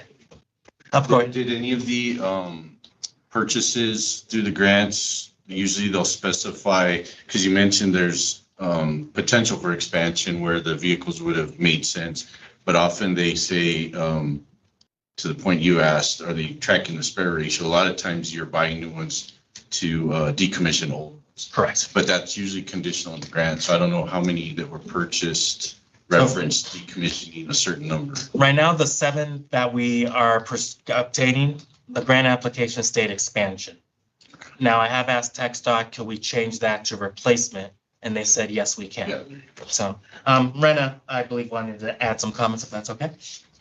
Yeah, I just wanted to add, I don't know, John, and I'm not saying what it is or not, but I thought we had 32 buses right now with 8 being disposed, so there's 24 active. And then as we indicated, 7 CNG buses will be coming in. I know you say 11 because we're including the 4 EV. We still don't know feasibility of the EV as far as range and what routes we'll be able to use those after the pilot program is complete. But for the 7, even though they are expansion, we do have several units, I want to say close to 10, that are, I know 1 unit has already met its useful life benchmark in mileage, and the other 9 are in 90s, upper 90s. So that when we do receive the 7 in December/January timeframe, it's our discretion if we need to dispose of those that have met their useful life benchmark. They don't have to be relabeled replacements, because if those next 9 met the ULBs, then we can just go ahead and begin that disposition. And really expansion, I understood it what TxDOT was that we could keep all the units if we needed all of them. But since, like I'm expressing, we realized about 10 total will have met useful life benchmark by the time the 7 buses come. That still would leave us, I believe, with 24 active buses, if I'm doing my math correctly. I think there was questions from Chair Butler on penalties. There's no penalties, but I was advised, or is my understanding, that when we do future funding requests, it may be that we are not considered because they do have our spare ratio, they do have our fleet information, and they're tracking that on their end. So when we have requested, they've awarded us these fundings for fleet because they did see that we had a need. Yes, and to your point, what my intention was doing was just showing the fleet as it stands, the fleet that is in the county's possession at this point, so that once we get direction from the board, we already know what we have to dispose, but I just wanted the board to be aware of this is our entire fleet size, and this is our recommendation to right size the fleet. And if we expand, then we know what that number should be for expansion. But if we stay status quo, then there's going to be definitely needs to return buses back to TxDOT. So hopefully that's clear on that. Yes. Yeah. Okay. Well, to me, I don't know if anybody else. Return or replace? And expand. So if You have it's the for option to status, replace or no? if it's status quo, we would return and replace. And if you look on the chart on page, I believe 297 of your packet, you'll see it's kind of color coded. So the red ones, we definitely need to dispose. The orange, we can remove from the fleet. It's met its useful life. The light green, we could also remove from fleet because they've met their useful life. But if we expand, then we may need those buses until the 7 get delivered. Same with the dark green. But however, if we stay at status quo, everything from the red to the dark green is likely to be either disposed of or returned back to TxDOT. And there could be a potential that some in the turquoise blue could also be returned to TxDOT. So we'll have a very, to be frank, we'll have a very brand new fleet, and we won't need to replace buses for at least 7 years. Once all this is said and done. Will they have a dent on Horizon City's future plan? Because I know they want to have their own circular around the city and Socorro, I believe, right? The new study that you guys are doing. And you said correct, so reducing the fleet, will that put a dent on their future plans? It all depends on timing. If, like, let's say you're proposing, Horizon City's planning on doing this in the next 2 years, then we want to make sure we leave some buses to account for that. But if we're talking 4, 5, 6 years, then we should be pursuing vehicles at that time. Because what's going to happen is, even if we keep a fleet of buses that exceeds over the spare or slightly way over the spare, Transdev is ultimately responsible for maintaining these buses. We're finalizing a contract with Transdev now, and if we add more buses than what was advertised in the RFP, there's going to be additional costs that the system is going to bear because of that. So I want to make sure that the number we tell Transdev is truly what we need for the system, so that we're paying, so that they can budget appropriately. And if we expand and we need to add more buses later, we can always do a contract amendment that would come before the board for consideration. But I don't want us to, like, and that's why we have to strategically determine expansion. If we're expanding this year, next year, then yes, it makes sense to have some buses. But if we're talking 3, 4, 5 years out, we really should not worry about that. And when we're ready to expand, start pursuing the funds and the vehicles necessary at that time in advance of when we're going to do that expansion. I'd like to add regarding expansion that originally the board was presented with the task order 10 best practices. I believe it was for county locations. And so at that time when we did present to the board, we asked for feedback, and the feedback was wanting to do the expansion. And I know John mentioned there's a lot of financial restraints this year on all municipalities. But because of that affirmation in 2022, we did continue to secure funding for the passenger shelters project. And I believe in total for that project, including construction, we've obtained and secured $3,918,132 in grant funding with no match. So the plan set is complete, and the plan set was based off of that task order recommendations. And that's the construction that we're going to be kicking off tomorrow. So if no expansion, and like John said, it doesn't have to be fiscal year 25. Maybe there's a consensus to do expansion in fiscal year 26. We can continue moving forward with the plan set as is. There are opportunities to upgrade category 2s, which is the sign and bench, to category 1s, which is a full passenger shelter. But we aren't able to upgrade any category 3s, which is the sign only. And we aren't able to do any new locations because they weren't approved within the current plan set through all the federal and state processes.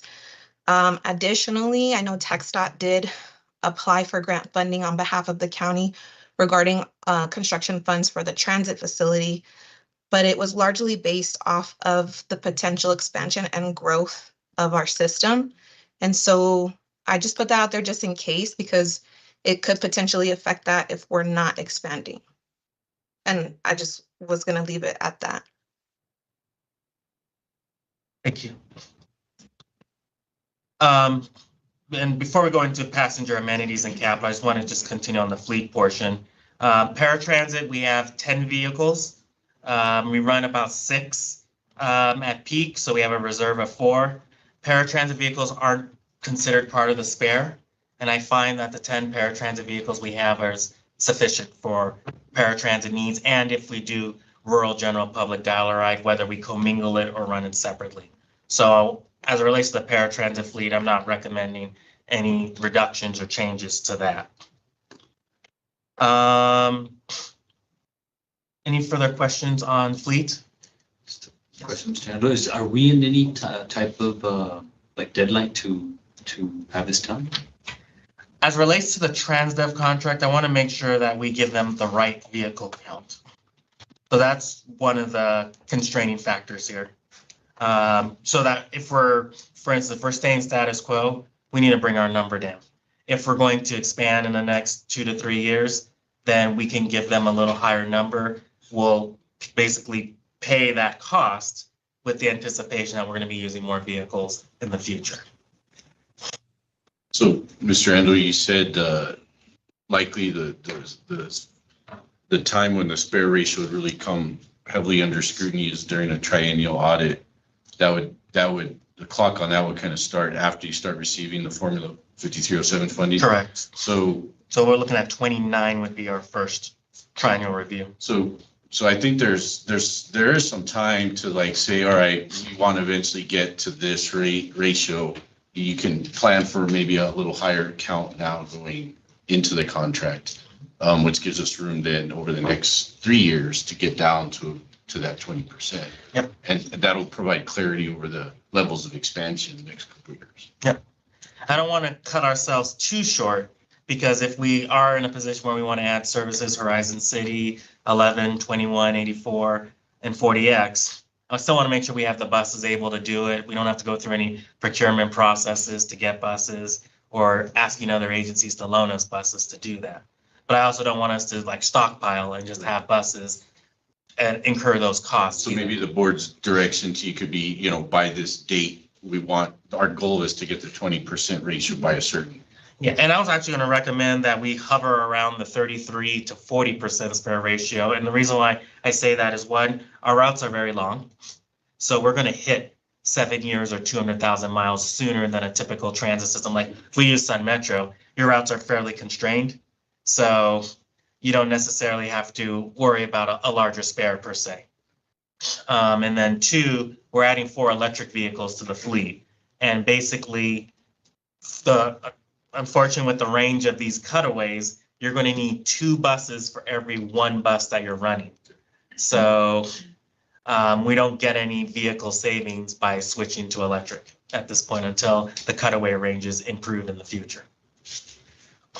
On the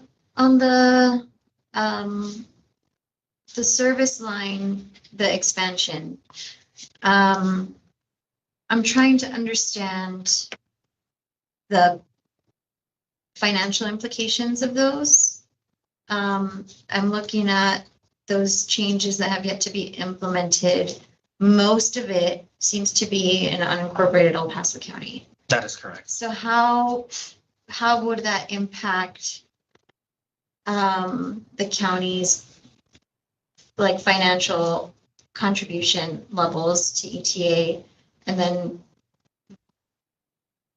do we have to make decisions on the fleet if we're making decisions on the routes? So if we talk about the routes right now, 10, if we talk about today's present system, 10 and 11 are kind of combined right now.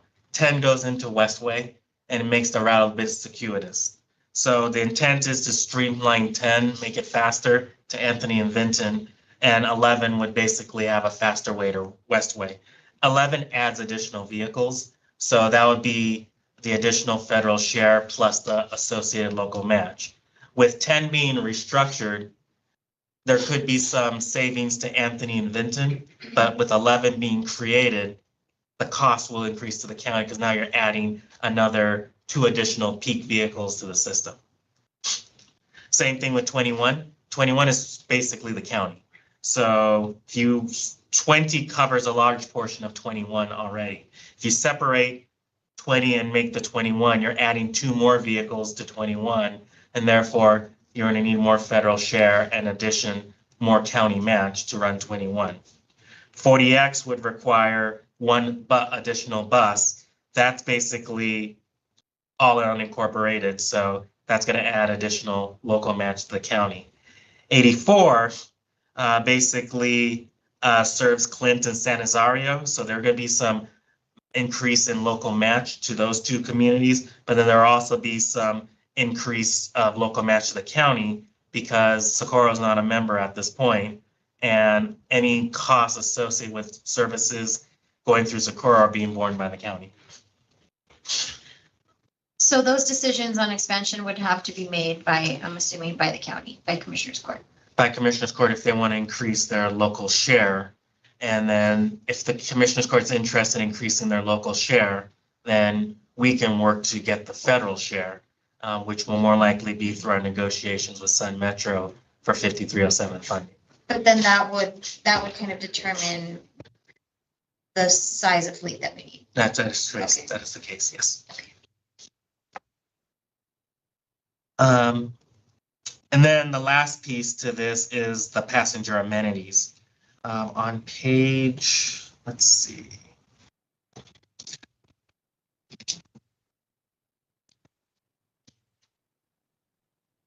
Page 302 of your board packet, there is a list of bus stops that are basically serving routes 11, 21, and 40X and 84.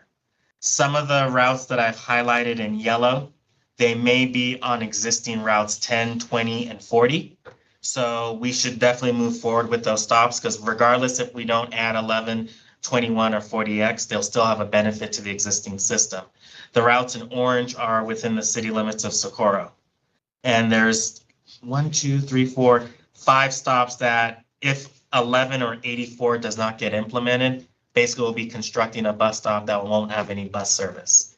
And I would rather reallocate those stops to other locations if the board's not interested in expanding versus putting, since we have a nice brightly branded shelter versus putting that shelter there and then having to put up a sign, no transit service available to this bus stop. If I may add. Oh, yes, please. The orange ones have been allocated to other municipalities. Oh, they have been. Yeah, they're not gonna be constructed in Socorro no more. That they were taken off. Okay, well, that's good. So they're already, they were spread around using the data from TTI, using their scoring. That's what we propose the passenger shelters be, category 1 or category 2. Perfect. Yeah, All so right. they went out throughout the county.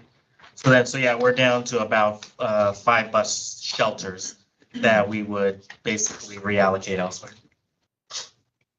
You mean by maybe on the existing route? Maybe this is just like a high level, like I pull up the system map and I looked at the proposed transit system and the existing transit system and just wanted to see if any of these locations could be covered by existing routes. So staff has got to validate this to make sure, but it appears based on existing route maps that they would be covered by those existing routes. And then if they are on those routes and the expansion is done, those would be like a transfer point between the 2 routes? Basically 10 would, basically a lot of the stops on 10 would basically become 11.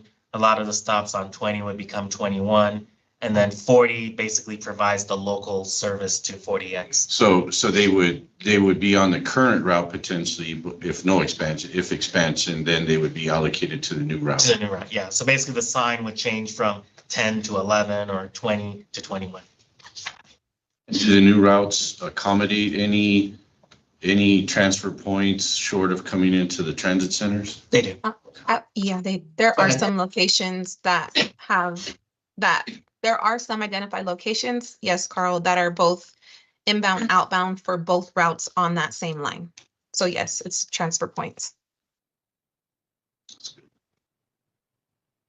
So I'll turn it over to the board to basically get some direction on, is the board at this point interested in expansion? And then I go ask the members for additional local contributions, or do we want to revisit this in 2, 3, 4, 5 years? Can I chime in again, Yeah. John, to say, Sure. I know we're asking for additional contribution, but I feel like fiscal year 25 for all of us is we're not going to be able to ask for that now to implement during this year. So if the board is still interested, then maybe we focus on implementation fiscal year 26. But I'm just putting it out there again as an option. And while you pose that question, let me ask Carl, because we're in negotiations for 5307, adding these services as you work on the formula, how will that play out? So we are having our internal data review right now, and we hope to be able to meet soon with you and go over the methodology. The goal, as John has said, is for ETA to be able to become a direct recipient of the 5307 funds. So a portion of Madam what's Chair, members of the board, Michelle Martinez, Assistant County Attorney. I think this is going a little outside of the scope of what's been listed for the item. And so my recommendation is. But actually, I'm sorry, I don't. 5307 funding? No, because 5307 funding is predicated on the cost of expansion. So, because right now we use TxDOT funding to support our services, but we're going forward with urbanized funding. So I think it's And I think important it's also for Carl to talk about what he's talking about because it's gonna be predicated on us getting additional local Do we have- matches from the jurisdictions. So I'd rather, They're not pursuant to negotiations. we're not, this has nothing to do with negotiate. This is information for the board. I don't see it. I couldn't remember if we already had a 5307 on the agenda. We talked about it, last month. Oh, okay. Yeah, so this is just him explaining the process of how you get 5307. So I'd rather him continue if you don't mind. So Go ahead. So back to your question is, well, maybe I'll ask you to restate your question. That way I'll stay within the scope. So my question is, with us determining what the split letter is going to be for ETA, how does that play into if we're going to be asking for expansion? Right. Because the lion's share of the expansion is in the urbanized area. So I think what you're getting at is your share is going to be based on a formula based on service. So it's, revenue miles, population served, that kind of thing. So depending on the number of routes, revenue miles and things like that you have within the urbanized area that are outside city limits, that's going to affect potentially your share that you would receive. So having expansion would have an impact on your share versus staying status quo. So in essence, if we elect to expand, there's a potential we can get the 5307 to fund the federal share, but we'll be coming back to the members for the local share, which in the case of operations is it's going to be 50% federal share, 50% local match, net fares collected. So TTI would basically calculate the route miles and then come up with a revised contribution amount, which would impact the county, San Rosario, and Clint particularly. To my question earlier, though, wouldn't these options would have to go through to the impacted jurisdictions first? They would have to decide that they're okay with paying the additional match and they want the expansion, and then we would come back. I'm thinking, I think I want to correct, right? I think she meant fiscal year 2027. Right? Yes, sorry, I meant we could expand in fiscal year 27 and work on the budget for that in fiscal year 26. I did mention to John that we've been trying to play catch up with the financial plans that TTI does help us put out there. So I'm hoping that come October, which is our first meeting of the fiscal year 26, we can get board approval to initiate a task order with TTI to start fiscal year 27 financial plan, so that by March, April, we have the budget numbers, right? We all want to kind of align with that budget season and not having to be asking for monies in the summer. So that's what I meant. I apologize. Thank you for correcting me, Jesus. Thanks, Rena.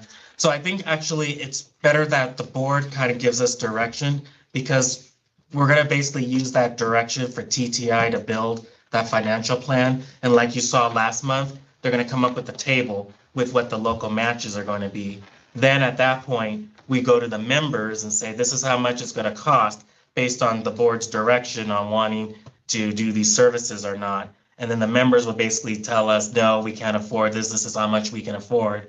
Then I would have to come back to the board and say, okay, after we've done all of our budget presentations to the members, these members said, yes, we can do this. These members said, no, we can do this. And we'll kind of have to restructure, and which means that some of the changes may not get implemented. That's going to benefit those members because they, in essence, backed out of their contribution, if that makes sense. Yes, that makes sense. But we have to, I think the board needs to we need to basically give direction to what we're going to be asking those members on, based on a plan that this board has basically decided upon, like we've done in historical years. Okay. I'm sorry, and just to clarify, so if we give that direction, then you'll come back with the data to inform us of the impacts and all that, right? That is correct. And then we can always change course at that time if the amounts are just way too high. And then we can also meet with the members early on and their respective board member and their mayor to see how they feel with those cost numbers. As you know, we brought your contributions down for 26 because we're using fund balance, but I did preface that we'll more likely be back at 25 levels, FY 25's levels in FY 27. But if we add expansion, then those numbers are likely to go higher for the three impacted agencies that I mentioned. And that again was San Elisario and Clint and the county. The county is gonna borne the largest share.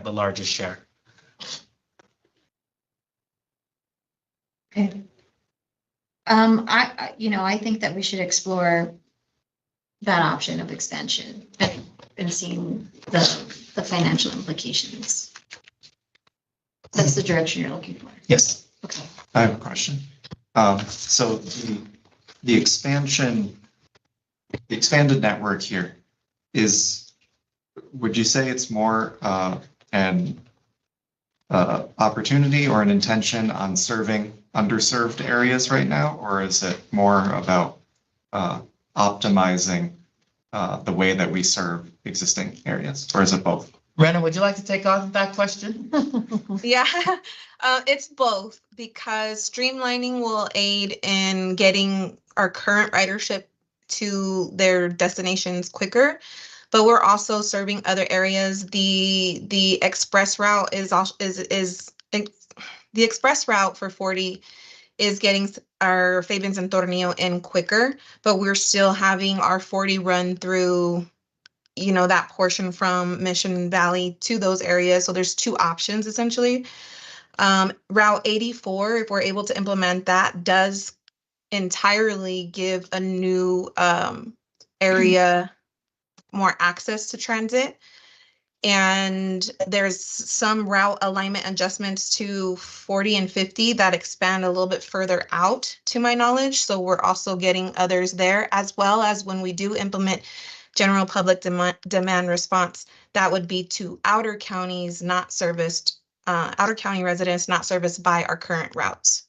So it would be both. Okay. It also expands our ADA accessibility too, because our 3/4 of our route are going to expand. So our ADA service is going to actually expand more too. Well, actually, hold on, I want to hold on that. Only for Route 84, we implement 84. Correct. But 40X would be exempt from ADA because it's going to be Pretty much 910. Yeah. Correct. Yeah. Pretty much 910. Yeah. Yes. And this is a revised Route 84, right? Because the old one went on Alameda, this is North Loop. We should rename it 48. Correct. We it was named 84 in the proposed plan, but we can name it any route we want, so there's no confusion. But it is realigned, Carl, on North Loop. So if I'm hearing, oh, go ahead, I'm sorry. Well, I kind of represent one of the member entities here, but I think that these kinds of changes kind of get to the core of what ETA is, why it exists and what it's meant to be doing, which is providing service to as many people out in the non-city areas as possible. So I think it's a good goal to strive toward this, and that at this point, there's no harm in pursuing and looking at, we can continue looking at the implications of this in all kinds of different ways moving forward. But you can only do that if the board agrees that it's worth pursuing. And I would think it is.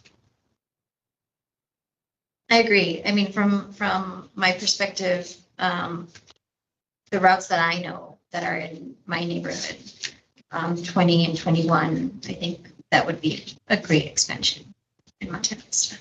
So I support that one for sure. So I would say, let me just pull up the questions that I posed.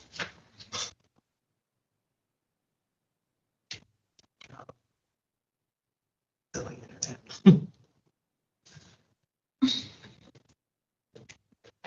There you go. Okay, so hearing that, hearing board consensus that we would strive to build a fleet size that would incorporate routes 11, 21, 84, and 40X.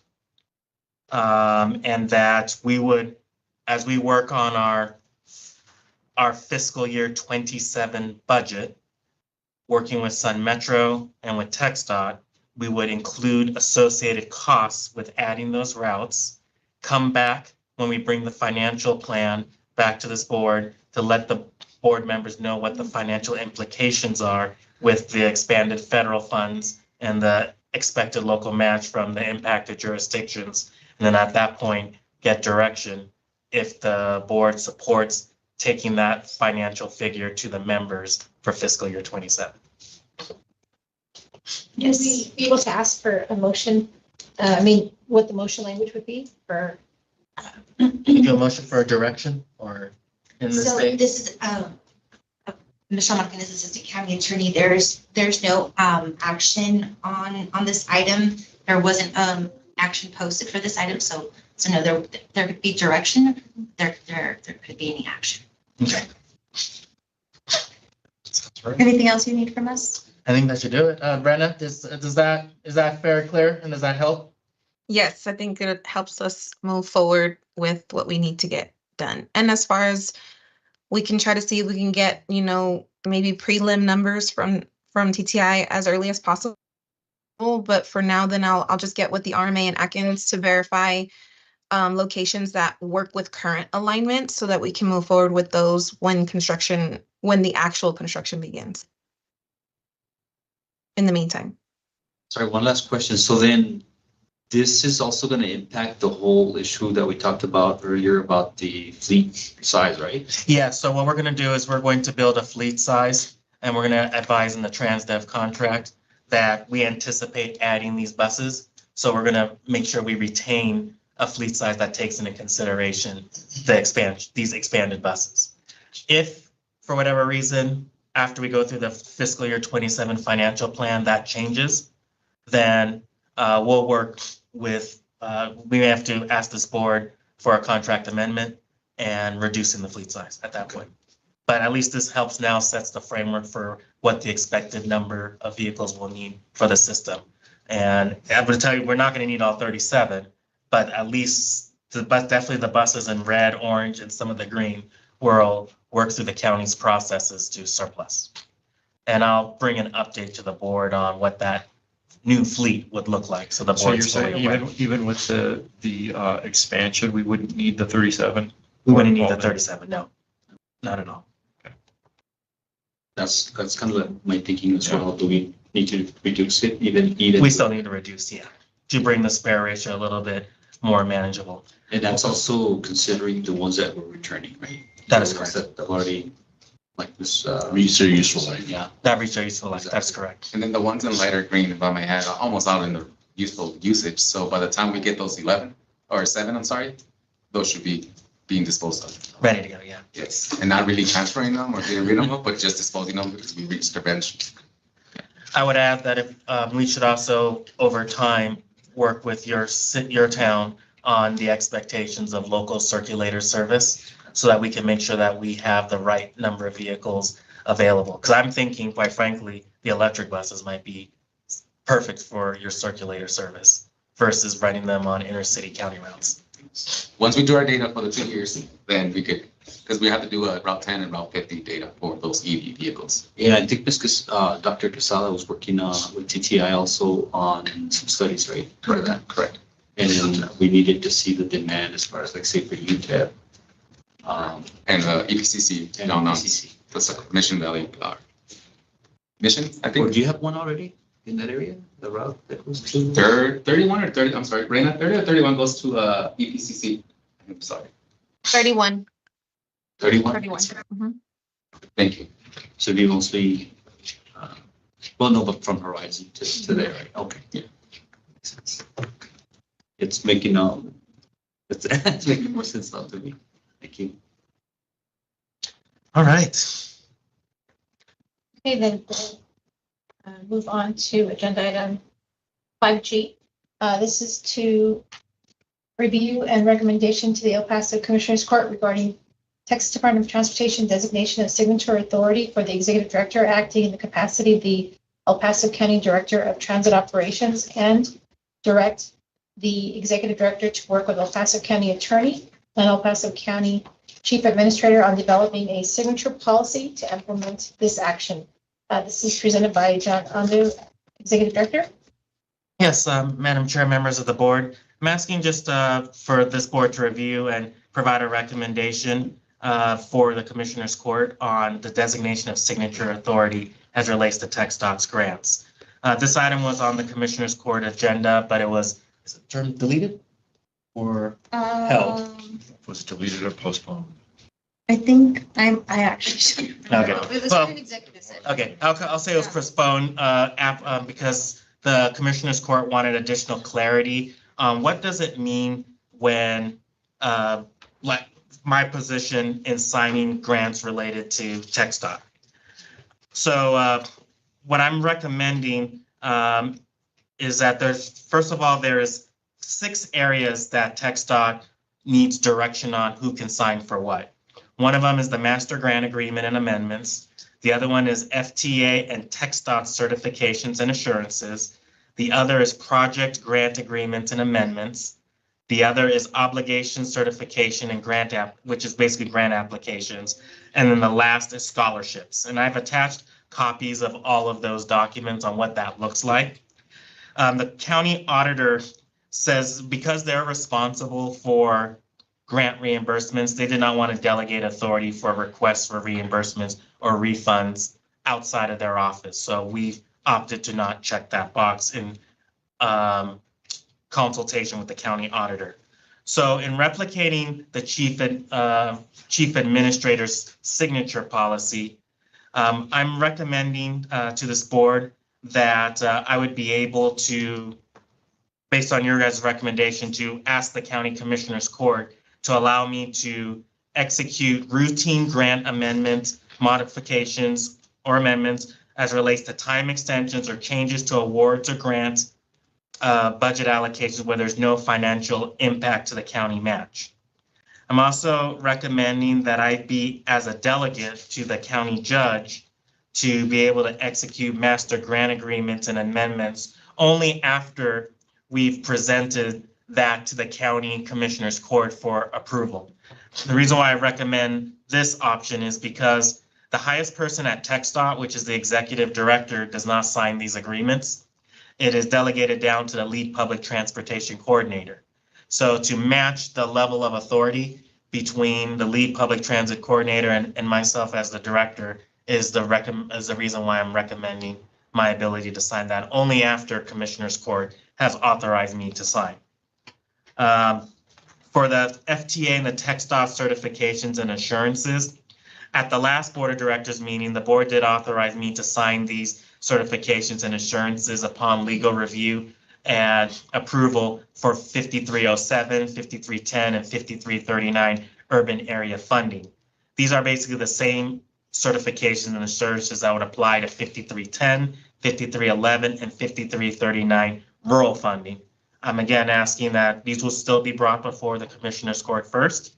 If they approve after legal review and approval, then I would execute as the delegate to the county judge. For project grant agreements and amendments, same would apply to the master agreement. They're still signed by the lead public transportation coordinator at TxDOT. So I'm asking to, as an equal to him, that I would sign these upon approval by the commissioners court. For the grant applications, these are basically the applications that we apply for to get the funding. We bring these applications to the commissioners court generally before we execute. So I'm asking similar to the master agreement, grant amendments, that I also have that ability upon commissioners court approval to assign these applications as the delegate to the county judge. And then lastly, scholarships. This provides basically funding for staff to participate in training. Similar to the others, the signature authority is the lead public transportation coordinator that signs off on these. So since these scholarships provides revenues to the county to cover our costs for training, it's not committing the county to expenditure. I'd also ask that I have the authority to sign as a delegate to the county judge. And historically, the previous directors that oversaw transit had that authority to sign. Happy to answer any questions about this staff item if there are any. And I want to add more preface that should this go back to the commissioners court, the same level of detail that I'm giving this board, I would also give to the commissioners court so they fully understand the intent of why the signature authority is being requested. Good question, Mr. Ando. So what are the advantages of having you sign? Does it expedite the process? Operation, yeah, basically efficiency, and it's fairly common that the director sign for these grants versus like a chair or a county judge. And I mean, and so based on your experience, that's typically the way they do it in other. That's correct, yes. I should preface that this would only be the case for fiscal year 26. It is our desire to strive to have these grants start under EPATS in September 1 of 26. So then this authority will solely rest with this board versus having to involve the county commissioners court. So this still has to be brought back to commissioners court for their agreement on your signature That is true. authority. But does this require action from us today? This is a no action item. This is a no action item. It's just for awareness and just to make sure that there's Consensus that I take this, so I can go back to the commissioners court and say this was reviewed by the EPATS board and they stood for it. In my perspective, I mean, we hired an executive director for the purpose of being able to oversee and manage and execute contracts. So it makes sense to me, but unless the board has questions. Michelle Martinez, Assistant County Attorney. I believe Commissioners Court has provided direction on working on a policy that replicates Betsy, the County Administrator's authority. And so that's something that our office is working on with regards to agreements and amendments, and that will be provided. Okay. Any other questions, comments, concerns? So that's already in line with what the Commissioners Court is wanting, right, for directing you? I don't want to speak for Erica Rosales Negaglione, who was the attorney who was given the direction. I will follow up with her and make sure that information gets to you.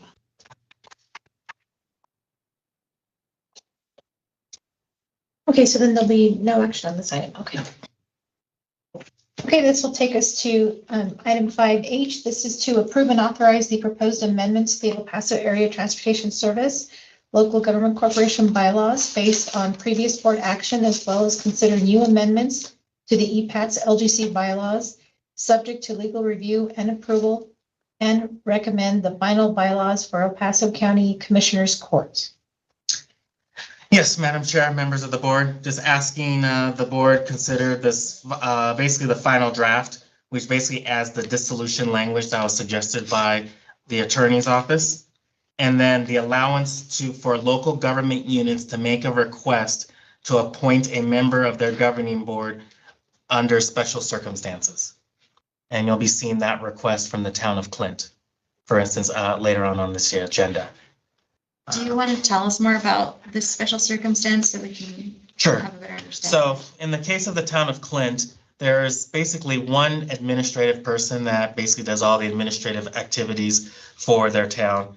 She's been unable to participate fully in these board meetings for some time because in addition to running the front office, she answers the phone and does multitude of meetings for the town. So she's made a request to the council about asking if they can appoint a council member from their council to serve on EPATS because they would have the time and the ability to devote that she's able to. She has to actually close the office on Fridays prior to a council meeting to deliver council agendas. So that tells you how very small that they are. So they have a staff of one? A staff of one, basically. And then they have a police chief and some police officers, and then a maintenance worker, but they have no other administrative staff. I know that the bylaws were developed very intentionally about elected representatives serving on this board. But in this circumstance, like you said, if they have one staff member, I have a hard time thinking, asking them to appoint somebody, even on a volunteer basis. I don't know that they have the internal infrastructure for that either. They didn't seem like they did. So is this only allowing the instance in Clint, or could it now open the door to other? Could open the door to others, but they would have to justify and quantify why. I can say from meeting with the other member agencies, I feel like their internal infrastructure is much stronger than the town of Clint. And I don't think. There's a hurdle they have to reach. Yeah. And then what is the reference to dissolution language? So basically, that's going to be on page. 408 for the document. 418 and 419 of the packet. And basically, if for whatever reason the board elects to dissolve the ETA, how the assets gets redistributed back to the members. So it's anticipating a future scenario. Okay. Yeah, and it's dissolving. And my understanding is every time you incorporate a nonprofit or a local government corporation, you have to have a reference to how you dissolve. And the bylaws were missing that. Okay. Never dissolving. But that's the goal. That's the goal. We do not want to dissolve. I think it's good that you're adding the DBA for some clarity. That includes now the El Paso Transportation Authority. Correct. Since the board has taken previous action on that, now once we file these bylaws and have Commissioners Court approve them, then that sets the motion for Annette and I to file with the Secretary of State, the new DBA, the new bylaws, as well as the updated articles of incorporation that was passed last month. I think we'll do it all in one batch. Yes, sir. Any other questions or comments? Okay, I'll make a motion to approve. Second. Okay, I have a motion from Commissioner Butler and a second from Mark Rubio. Any discussion? All those in favor say aye. Aye. Opposed? All right, motion carries. This will now take us to, oops, I'm sorry, I jumped ahead. Item 5I, this is to approve and authorize the chair and executive director to prepare a request to El Paso Commissioners Court to request rural transit district status to take effect September 1st, 2026. Yes, Madam Chair, members of the board, I'd like to, this action is basically requesting that the chair and myself submit a request to the Commissioners Court authorizing the switching of the rural transit district status under Texas Transportation Code Section 458 from El Paso County to EPATS. And we're setting a date of September 1, 2026.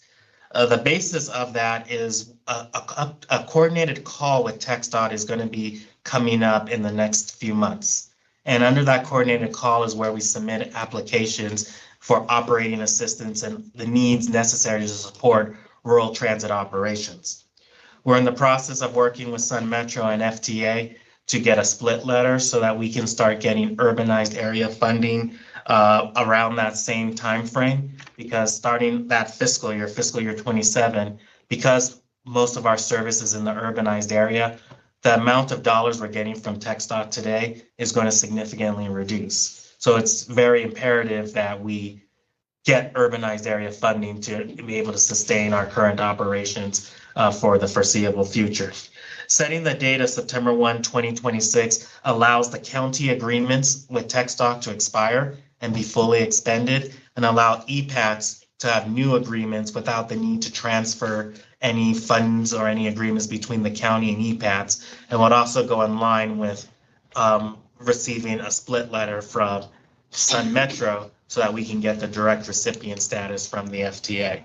In order for us to be able to apply for these rural funds, we have to basically be designated as a rural transit district. And that's the action of the Commissioners Court under Texas Transportation Code Section 458.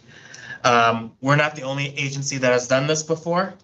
There is the Gulf Coast Center, which is similar, which is a community center, one of Texas's 39 community centers in the state that used to run transit.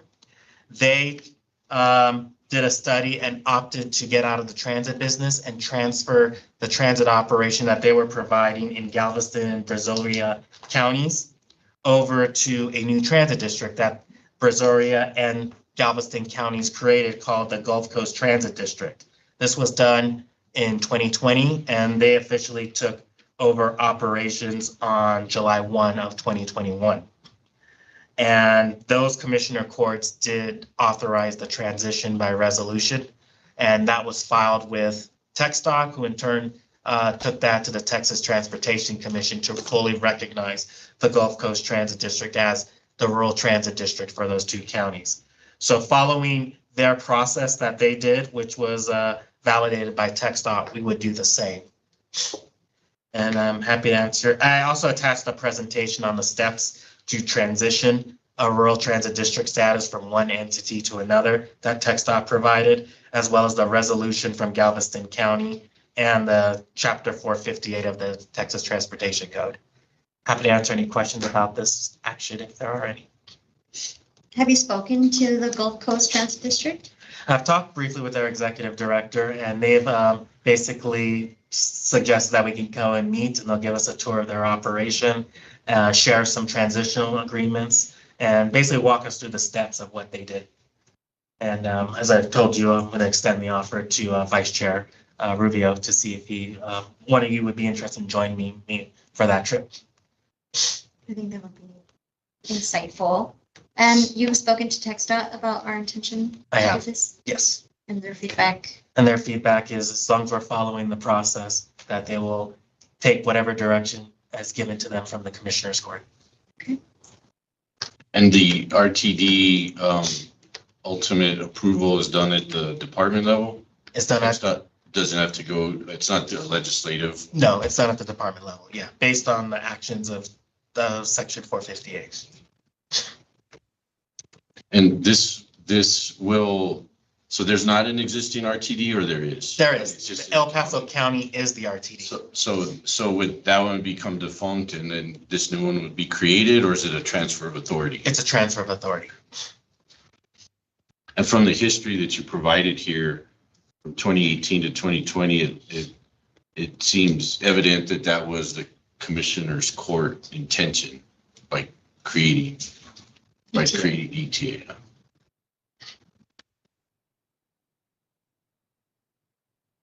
This so exciting to have a date, a time. Right. I do have a question. So if on September 1st, 2026, we become the recipients, if we have a grant that needs to be extended or amended to the county, how would that work? Say, for example, we don't finish a project and we need to extend that monies. So in that case, we would work with the county and TxDOT to transfer that grant from the county to EPAS. For the remaining or expansion period? To get reprogrammed, right? To be reprogrammed, yeah. And basically that would go back to the Texas Transportation Commission, basically, and there's actions that Gulf Coast even did to that effect. Okay. That basically moves the grant over from El Paso County to EPAS because we're now the new RTD. Okay. But there's no risk of losing those. Pardon me? There's no risk of losing that. There's no risk of losing those, yeah. Yeah. I guess that was my fear. Yeah. There's not, so. Basically, the money follows with whoever has the designation. But to make it cleaner from an auditing standpoint, if we can strive to close everything out under El Paso County, the only transition that we would really be doing with El Paso County is the assets. Because the assets are, TxDOT is the lien holder. So it's basically just moving the ownership from El Paso County with TxDOT as the lien holder to EPATS as the owner and TxDOT still the lien holder. I should also preface that as we start buying assets under the urbanized area funding, EPATS would be the sole owner of that per se, but the federal government has interest in those assets, meaning that if we try to retire, replace the assets earlier than the useful life identified in the circulars, we'll have to repay back FTA, the straight line depreciated value of that asset we retired early.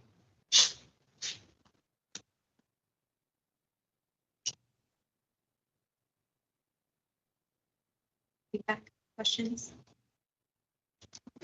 Okay, we need a motion on this. Yes. So moved. I'll second. Okay, I have a motion from Mr. Adobe and a second from Commissioner Butler. All those in favor? Aye. Opposed? Motion carries. Okay, that takes us to 5J. This is approve the request from the town of Clint to designate a council member to serve on the ETA Board of Directors. Yes, Madam Chair, members of the board, as we discussed earlier, Clint is a town of 923 residents for the 2020 census, land area of 2.0 square miles. They are served by routes 40 and 50 as well as paratransit service. Basically, I have only one major administrative staff, and they're requesting that the town be able to appoint a council member to serve on EPATS as their representative.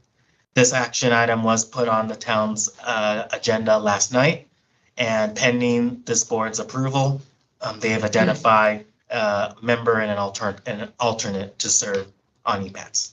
Happy to answer any questions if there are any. I'll make a motion to approve. Second. We have a motion from Commissioner Butler and a second from Mr. Rubio. Any discussion? All those in favor say aye. Aye. Opposed? Okay, motion carries.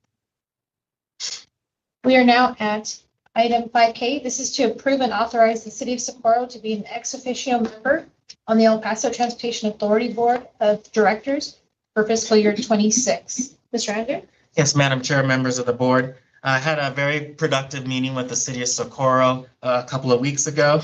As you're aware, they started running their own microtransit service, and they provide door-to-door service within the city limits, and they connect to Sun Metro at the Mission Valley Transit Center, where they also connect to ETA services. We still provide paratransit service within their boundaries because under FTA's, after discussions with FTA, unless we have some legal bar under Texas Transportation Code or a resolution or a letter from the city of Socorro saying they don't want us to provide paratransit services in their jurisdiction, we have to still provide that level of service. So, and we have working with council, we've been not able to identify any legal bar or we've not received any correspondence from Socorro asking us to stop. Since we have provided ex officio opportunities to Sun Metro, to El Paso MPO, to WETEP, as a way to start building a relationship with the city of Socorro, to have them engage with us on how we're providing services and still have that regional connectivity and tie. I've proposed to them, which they're open to, and I'd like to propose to this board that we authorize them the ability to serve as an ex officio member for fiscal year 2026 so that they can be involved with board operations, board engagement, discussions on how ETA is operating, and strive to work to them to have them become a full member starting in fiscal year 27. Should this board approve this action, this matter is agendized on their agenda tomorrow evening at 6 p.m. to consider our request to join the ETA board as an ex officio. They stated that they're interested in working with us. They do want to at least go through the year of running the microtransit on their own, but they are open to the potential of subcontracting with us in the interest of regional cooperation and regional spirit for us to have a consolidated service that they would fund with their funds based on whatever budgetary number we provide to them. Happy to answer any questions about this if there are any. Move to approve. Second. Okay, I have a motion from Mr. Adobe and a second from Joel Bishop. Is there any more discussion? All those in favor say aye. Aye. Opposed? All right, motion carries. We'll move on to agenda item 5L. This is review and approve local contribution amounts for El Paso Transportation Authority members for fiscal year 2026 and submit the approval local contribution amounts to the member agencies for consideration in their fiscal year 2026 operating budgets and authorize the executive director to execute the fiscal year 2026 interlocal agreements with the member agencies subject to legal review and approval. Yes, Madam Chair, members of the board, I'm requesting that we finalize the numbers that were presented to you last month and that we would forward these amounts to each of the member agencies of ETA. As you heard last month, the contributions amounts dropped because we're going to be using the existing fund balance at ETA to cover the local matching shares of the county's grants for the provision of public transit service, which was the original intent of why ETA was formed. From talking to the various members about the revised amounts verbally, they are very appreciative since this is a very tight budget year for everybody. I do want to preface that this will exhaust the fund balance. And as we go into fiscal year 27, it is likely that the contribution levels will be back at fiscal year 25's levels. And if should the board at that time, after reviewing the financial plan, want to consider the expanded routes that we just talked about, particularly the county, San Nazario, and Clint will be impacted by slightly increased local match contributions to support those routes. We have, in the case of El Paso County, I have been working with the chief administrator on this matter, and she's been supportive of the revised amounts, and happy to answer any questions if there are any. So the table that's on page 454, that's what's going to be, that's kind of the, I know there's a table that's generally shared as an attachment. Will this be the one that's memorialized, I guess is the word I'm looking for? Or will it be the one that you have in the cover sheet? It'll be basically the one on 454. Okay. So I think it was discussed at the previous board meeting to show a comparison of with and without the fund balance applied. You're right about that, yes. So I think maybe FY26, final or with the fund balance applied, but have the FY26 original in there so that they A, can plan for next year and knows, B, see what discount they received. That makes sense, yes. I can add that information because on page 453, that information is there. Yes. So I'll add another column and show that as we finalize the interlocal agreements.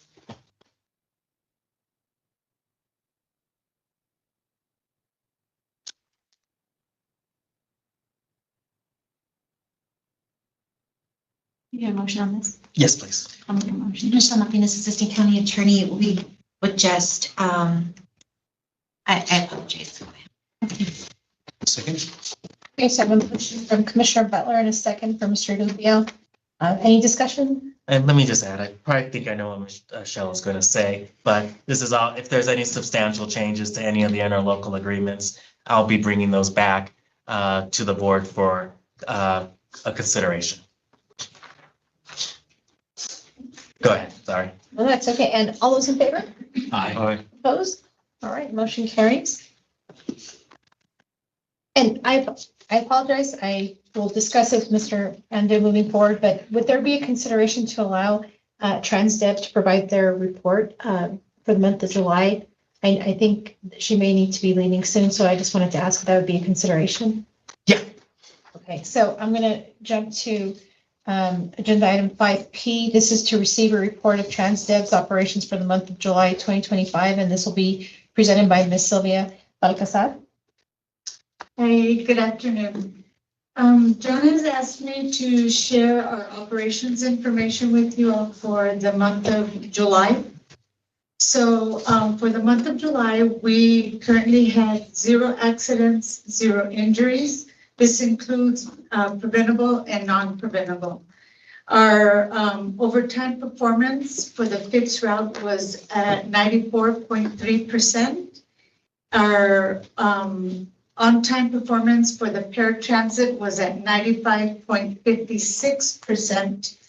Our fixed route ridership for the month of July was 7,685 passengers.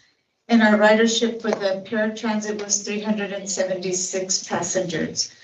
For paratransit, we currently have 125 approved clients, with 113 of them being in the service area and 12 are outside of the service area.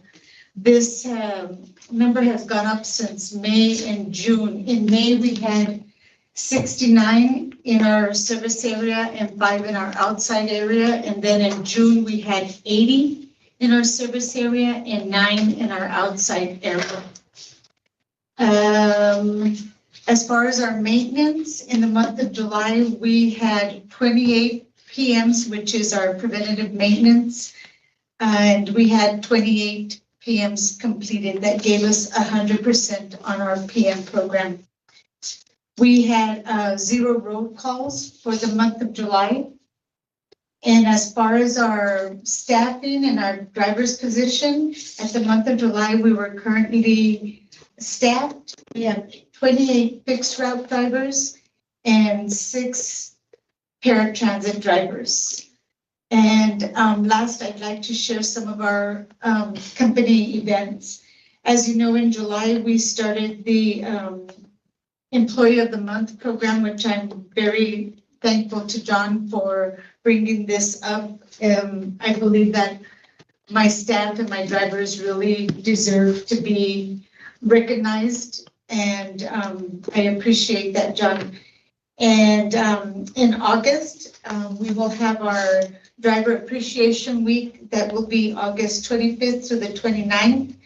Every day that week we'll be offering drivers some treats, potato chips, ice cream, sodas, Gatorade, and so on. And on Friday, the 29th, we will be having pizza and drinks. And I invite anybody who would like to come out and join us and have some pizza and meet my staff and meet my drivers. You're more than welcome.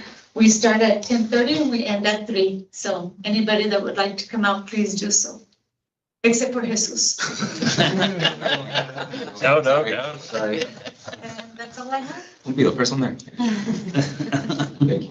Thank you for the update. Thank you, Sylvia. Thank you. And for the board edification, I'd like to include TransDev doing this monthly just so that you can hear how service is actually going and you can understand, just what's going on in the field.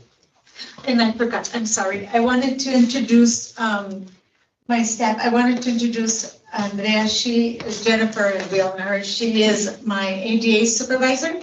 She's going to become my operations manager next month. And then this is Liliana, and she's my administrative assistant. So they help me out a lot. Thank you. Thank you very much. Okay. Thank you so much. We'll go ahead and go on to item 5M. This is to consider a request from the chair to change the meeting date for the El Paso Transportation Authority Board of Directors meeting to the 4th Wednesday of the month at 1:30 p.m. Yeah, I've just asked the Madam Chair, members of the board, just asking if the board would be willing to move the board meeting to the 4th Wednesday due to conflicts with the Juvenile Probation Department's board meetings on the 3rd Wednesday. And while I do serve on the Juvenile Probation Department board as well, this really isn't about my availability as much as it is about our IT staff and our communication staff, so they have to staff JPD and ETA, and so it's covered.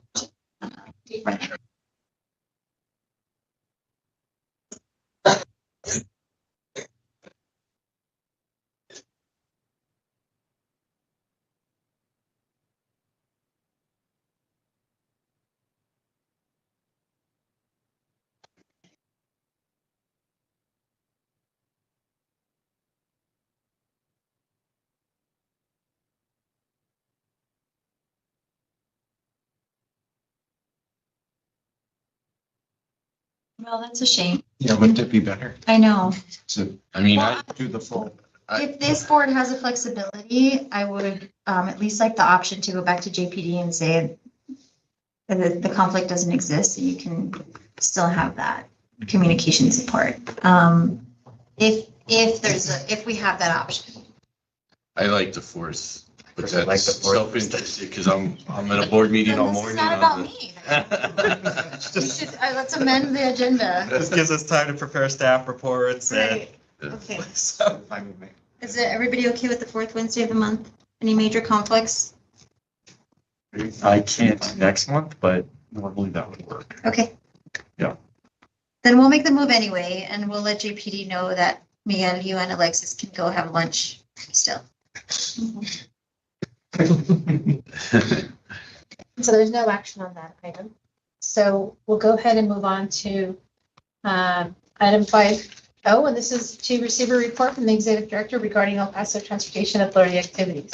I know it's getting late, so. What else is there to say? Yeah, it's getting late. I'm just gonna say my report's in the packet, but next month I would like to spend some time talking with the board about the routes and services. Because I did hear from a lot of the member agencies that they want to know particularly ridership from their jurisdictions, for instance, and just what does the routes do in each of the jurisdictional areas. So I did attach copies of all the route schedules and the ETA access guide. So we'll spend next month some time on going over that. And one thing that we didn't mention, Mr. Ando, is you'll be going to Socorro City Council meeting tomorrow. Yes. And it's an agenda item about their ex officio membership, That's correct. and I'll be joining you. I appreciate that. So extending a really big olive branch tomorrow to Socorro. And hopefully we'll have a positive report back next month. Yes.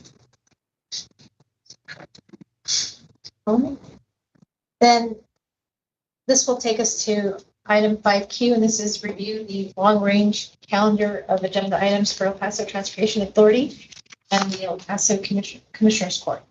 And I'll say to the board, this is just an FYI to the board. And if there's any questions or comments, I'm happy to answer them. It's just to keep the board apprised of items we anticipate bringing to both Commissioners Court and this board as it relates to transit. Were these handouts? Oh, yes. And about the handouts I gave you, that was really towards my executive director's report item. I gave you copies of all the schedules that we, for the services we provide. Enterprise just gave us the van pool information yesterday. So I wanted to make sure that the board had information about the van pool program that exists as well. So this is existing service? That is existing service, yes. I didn't realize it was app-based and everything. Yeah, it is one of our good pros. Brings a lot of revenue miles to the urbanized area. Yep. I saw that. It is. There's a lot of abominable vehicles around East Lake Horizon area. There's a bunch of them there. There's a lot of military are moving in that area, and they all go to either Demi, Lordsburg, all the border crossings, border patrol stops and stuff. So Fort Bliss, I know there's some that go to Fort Bliss. White Sands? Yes, White Sands, and then Holloman Air Force Base as well. I don't know how far east they go. I know they go very, very west and Cruces area and all that. Any other updates or comments from anybody on the board? Anything you would share? Okay, Do we have a motion to adjourn? I'll make a motion. Is there a second? Second. All right, all those in favor? Aye. Opposed? Okay. We'll adjourn the meeting at 4:39. Thank you, everyone. Thank you very much.